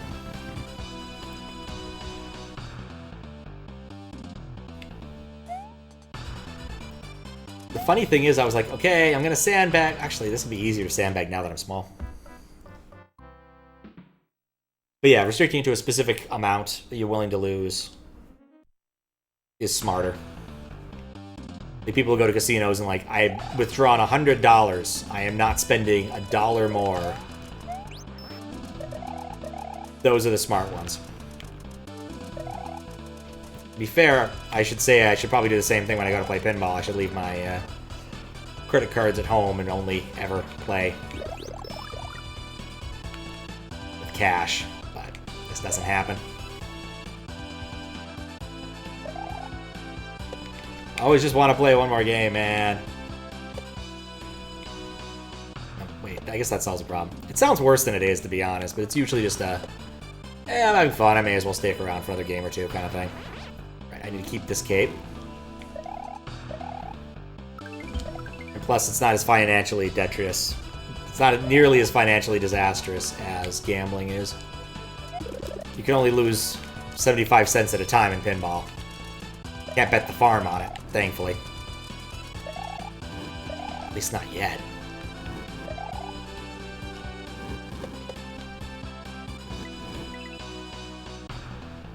Did run into a guy who had a theory about why there wasn't any... Why pinball really didn't take root in Japan, and his theory was you need some element of gambling aspect to it. Which is why pachinko is huge, because pachinko does actually have a or at least used to have a gambling aspect to it. Basically, while you couldn't make money directly, what you would do is you would buy some number of balls,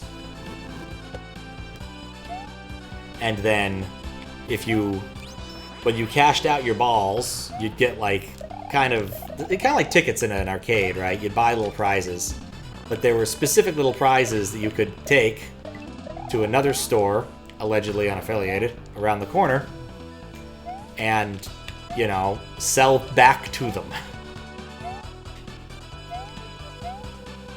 Which is kind of silly when you think about it, but it is in fact the solution here. To at least pretend that it's not 100% gambling, even though it totally is 100% gambling. Alright, I need to die here.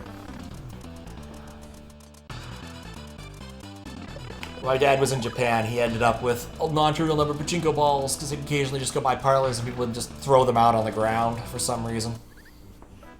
He keeps them in a plastic dinosaur that used to hold honey from Vernal, Utah. Some of them even have little brands on them, little kanji, probably saying what pachinko parlor they were from. I haven't looked at them in years.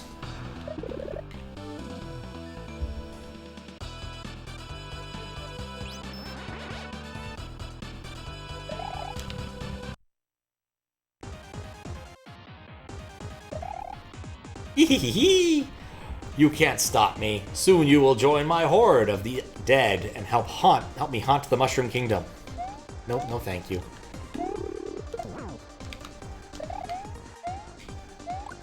Oh, he does that, right. Oh, whoops. Wrong way.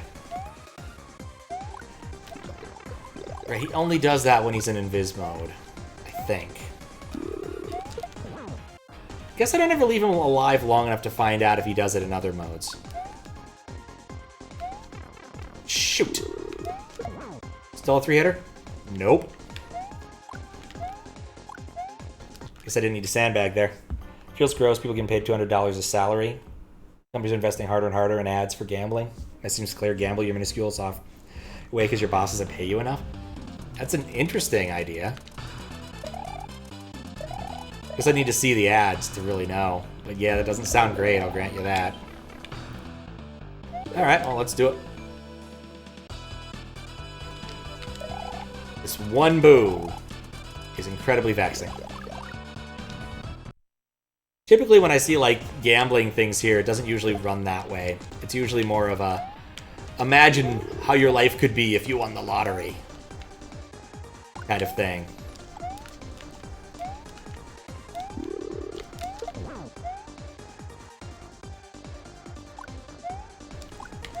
Less desperation, more just isekai level fantasy. In fact, there was a dumb isekai I read that did that.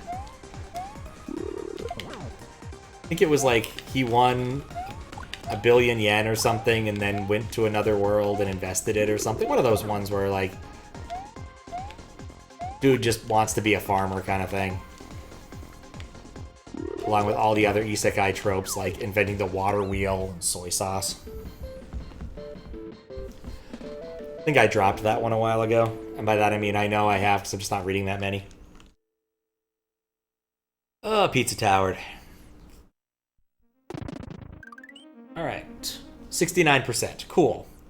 According to this, it took me about 4 hours and 15 minutes to get here last time. Probably minus about 5 minutes. About 420 minutes to get 69%. And so now I am back to where I was there. Do I want to keep going? I think I'll keep going at least a little bit longer. Was at 4:20 a.m. Yes, that was true. I have a good memory for that. We'll go a little bit further just so hopefully I can finish up quicker next time. Because last time I remember taking about 4 hours. I suspect it will still take a non-trivial amount of time just because of gimmick levels and the like, and of course the final gauntlet, though I think I have better strategy. Having strategies helps. Instead of just blindly jumping.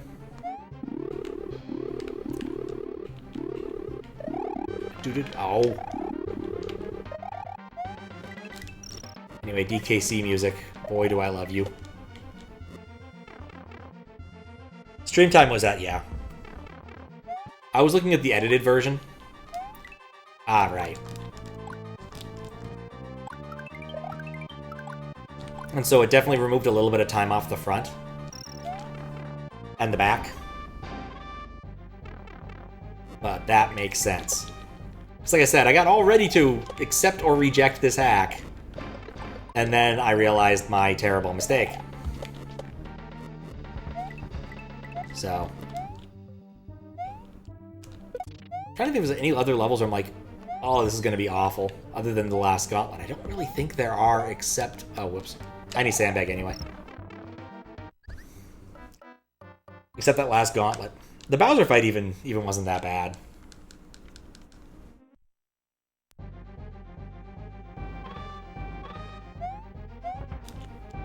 No. Come on.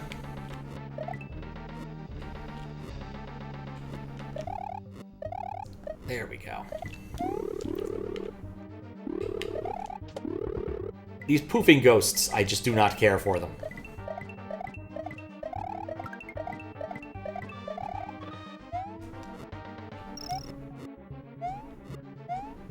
Alright, a second midway. I'm good at this. Fantasy that makes desperate people try to gamble. iDubbbz even made a video about the lottery, and one of the things stuck with him is the company that runs the lottery says they sell people the dream of a better life, so we pay them above a ticket to hopefully exit your problems. I mean, some people buy them independent of their problems, is all I'm saying, is that the thesis of desperation, I don't think, strikes me as the only reason.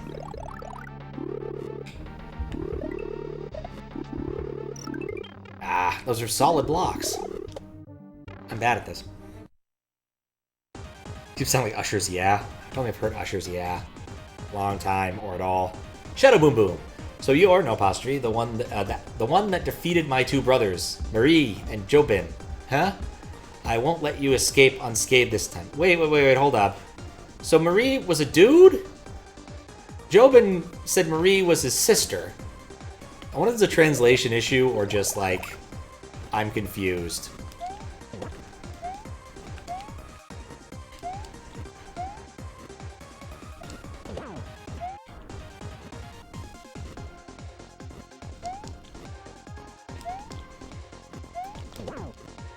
The worst part about the lottery is typically the way that it sneaks into any given state's budget. Because they say, oh yeah, we'll use the money to pay for schools. Because everyone loves, you know, school funding.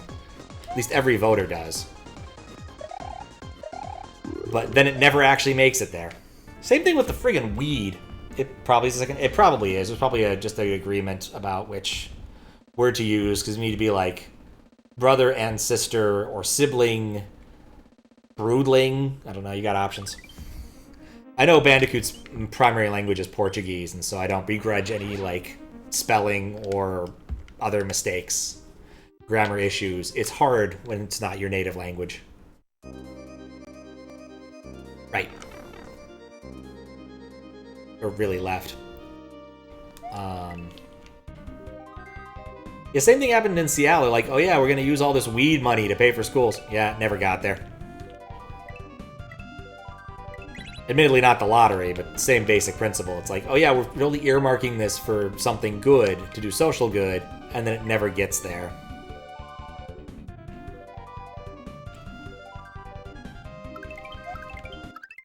That's fine too.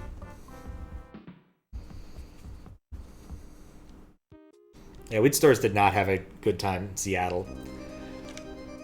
There's one I've walked by a few times, and I've noticed that in the years they have added more and more armor to the front of their store. Because ram raids were a thing for a while.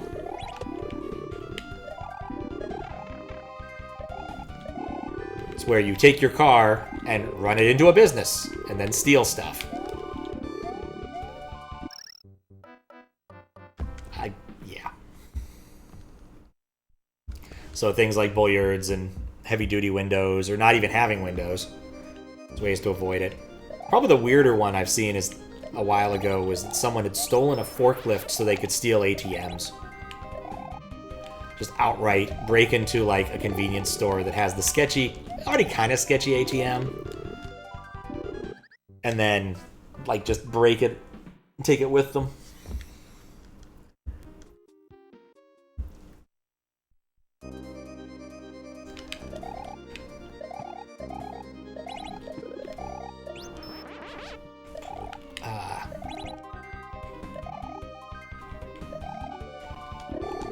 I definitely need a better topic here. The lottery and taxes are not fantastic topics.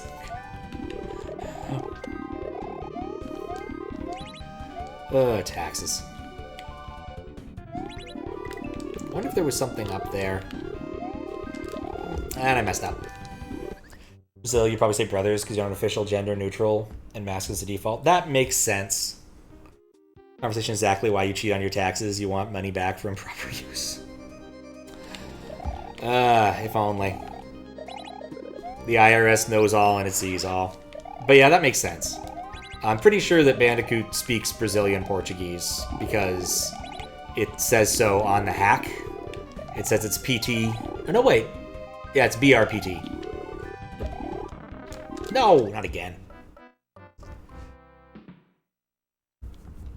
Deductibles make you win in the end. Oh, deductibles. Yes, the deductions versus credits thing is a very important thing to understand. Credits take money directly off of your taxable amount, whereas deductions only reduce... No, they take money directly out of what you owe. Deductions only reduce what you make. Not sure that's the same over in Sweden. But at least that's how it works in the good old US of A.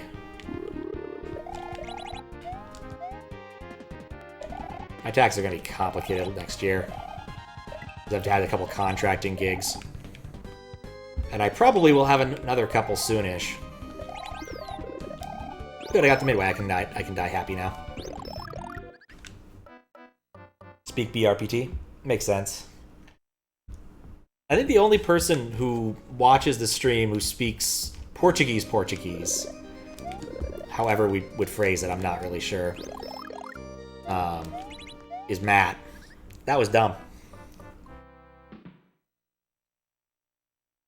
Any money that doesn't go to the hands of the US government is a net positive humanity. Yes. It's one of those things where I always find the way people talk about taxes to be weird, because the purpose of the government is to provide service. It's not to have a high amount of revenue. Fundamentally, sometimes even when it has high revenue, it fails to produce meaningful services. These are independent events.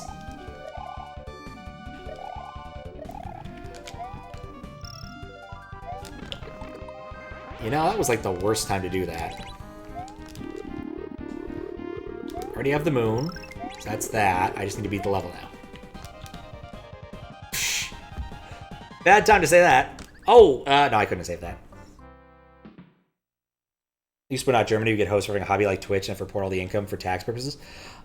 In the United States, I would need to report it if it's over a certain amount. It's been below a certain amount enough of the time that I don't bother. I imagine I might have to this year. I'm not really sure. Namely because I already have complicated enough taxes with the contracting stuff. It might just end up being required. Germany, it's all you.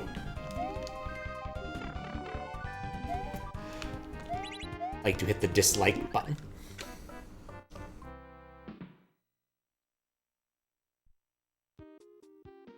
Massively want to hit the dislike button.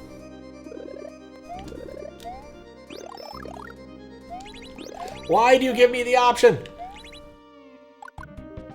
Probably because... No, I got pincered. Didn't even see it.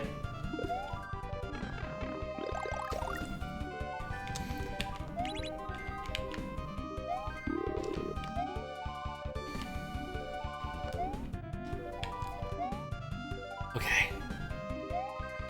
Okay, these spawned off screen. Dagnabbit! Okay.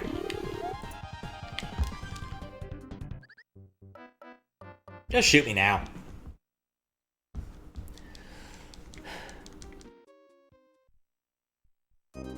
Press the nose on the bear and it fires disliking bolts. I like it. That was not ideally timed. Nope, hit the box!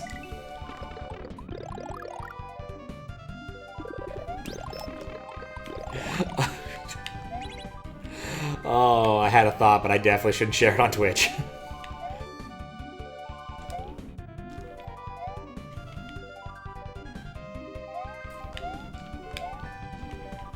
Okay, there's the big... That swoops there. This one swoops there.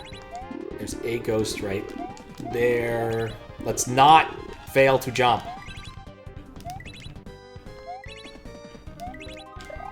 Look at that! It's the end of the level. How many years I streamed for? Too many. I'm not even sure. Like, I've done a... I don't think I've taken it too seriously. Didn't take it too seriously until, like, about 5 years ago. In the sense that, like, I put time into it.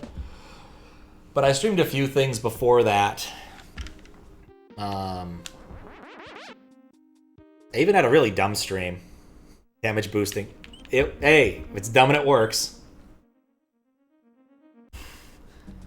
Feel one more level. Feeling crabby. I heard that when there's a red shell, there's always a crab closing in. This is in fact true and irritating. Try again.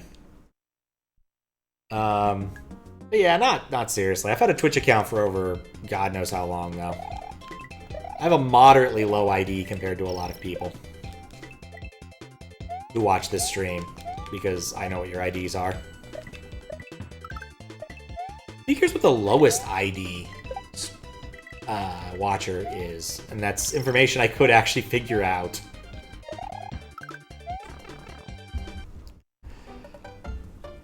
I want to say TJB has a lower ID than I do of people who are registered on my website, though.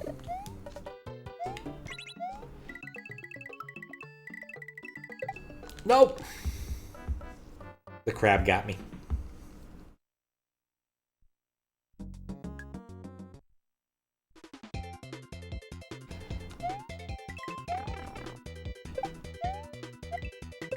Feeling crabby.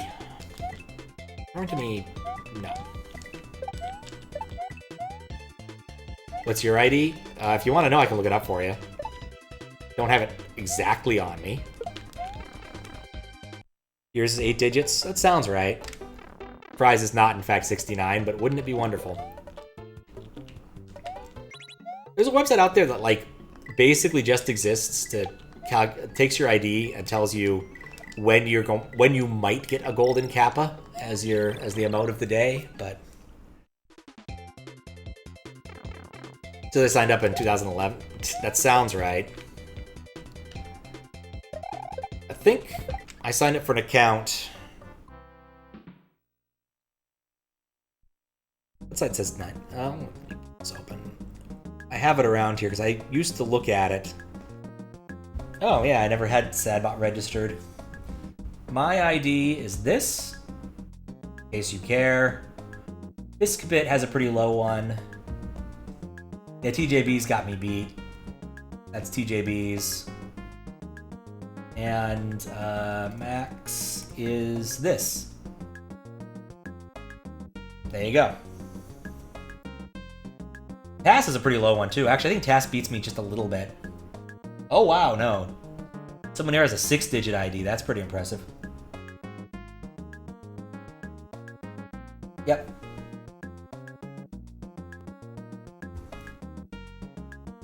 That's yours? Now, you've never signed up on my website, so I don't know your ID off the top of my head here. I have a page which I use to authorize people using Project Carl that also tells me what the IDs are. It's useful. I think the only reason I put that there was so I could copy and paste when they were relevant.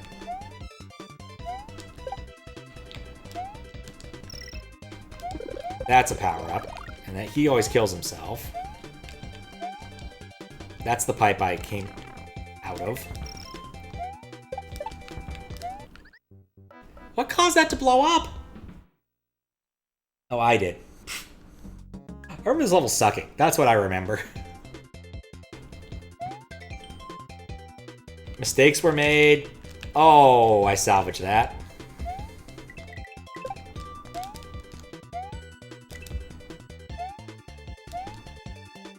Didn't salvage this, though. The rules around P-Speed are interesting.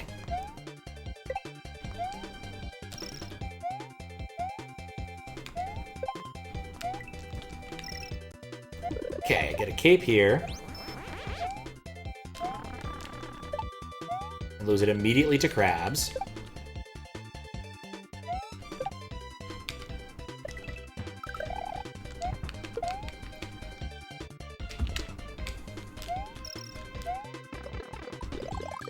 Coconut bombs.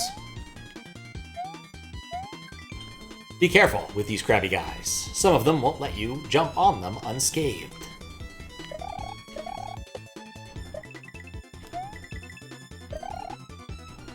Okay, cool. I made the midway.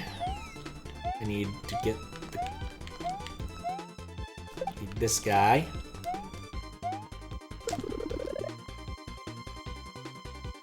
I haven't looked at the Twitch API to see if there's anything new and interesting.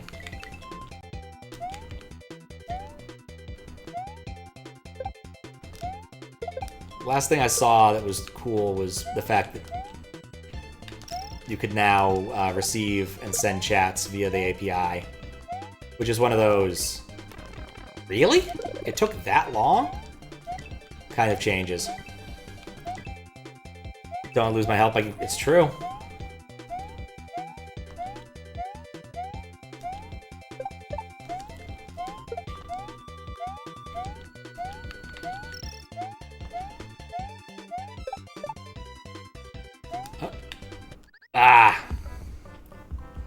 Got midwayed there.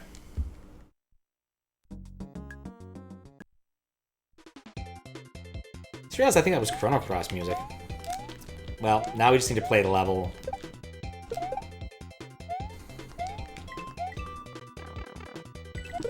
I hate that crap.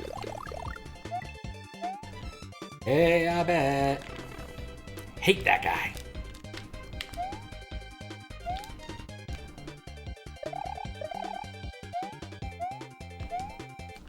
right.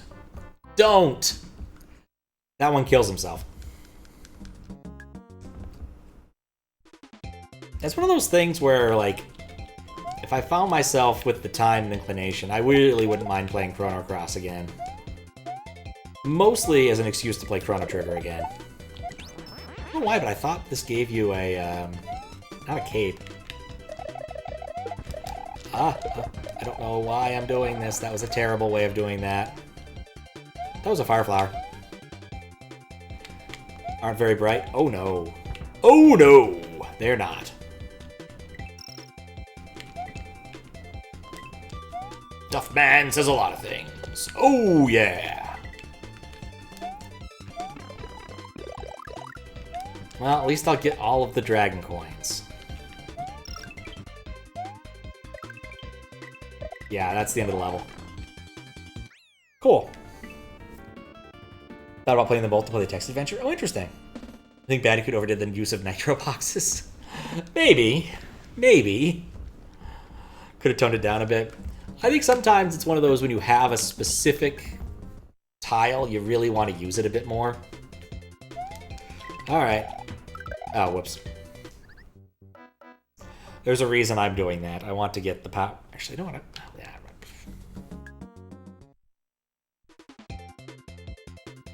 It don't matter. None of this matters. Okay, avoid the Krabby Patty.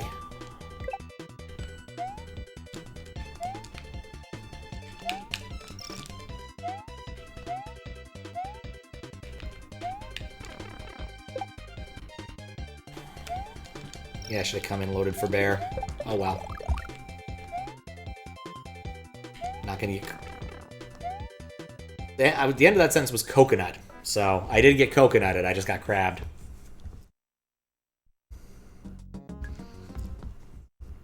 Coconut gun. If he shoots you, you'll die. The fact that he jumped down after hitting me just killed my will to want to play that life.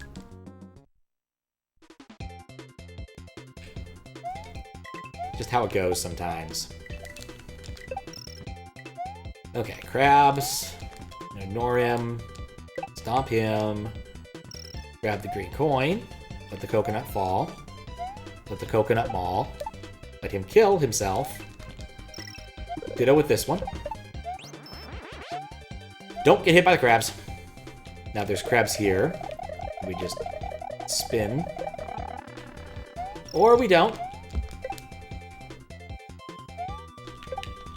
Okay, now we learn about the angry crabs. And get a power up, we'll take that. And mess it all up.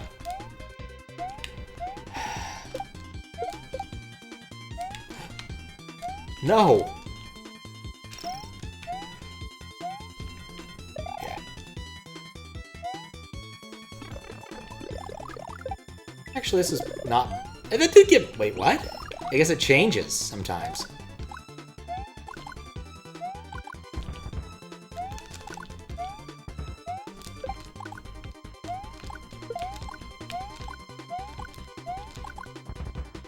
There we go.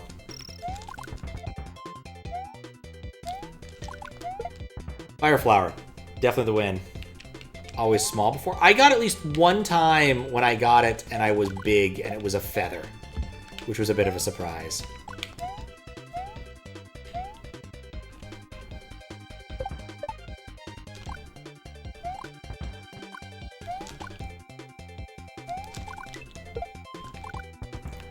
But this is a level where Fire Flower clearly is superior, especially with the application of Technical Fire. It's another one of those things that I probably should eventually get back to.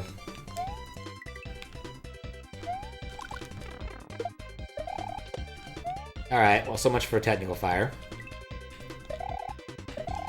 But it don't matter. I got the moon. The helper system goes wrong then? It's possible. There's something... Bandicoot's helper system is kind of weird. It's kind of fun, but it's also kind of weird. Alright, cool. think we can call that good once we do this. Make sure this room is exactly the same as all of the other ones. It sure is. It sure is.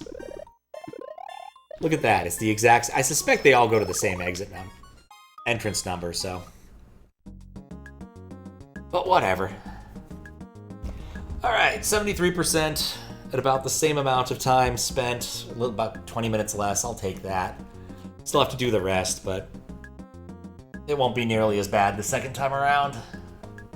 It wasn't bad to begin with, it just takes time. It's just kind of a drag when you're like, that's 8 hours of my life down the drain. But it happens, so... oh well.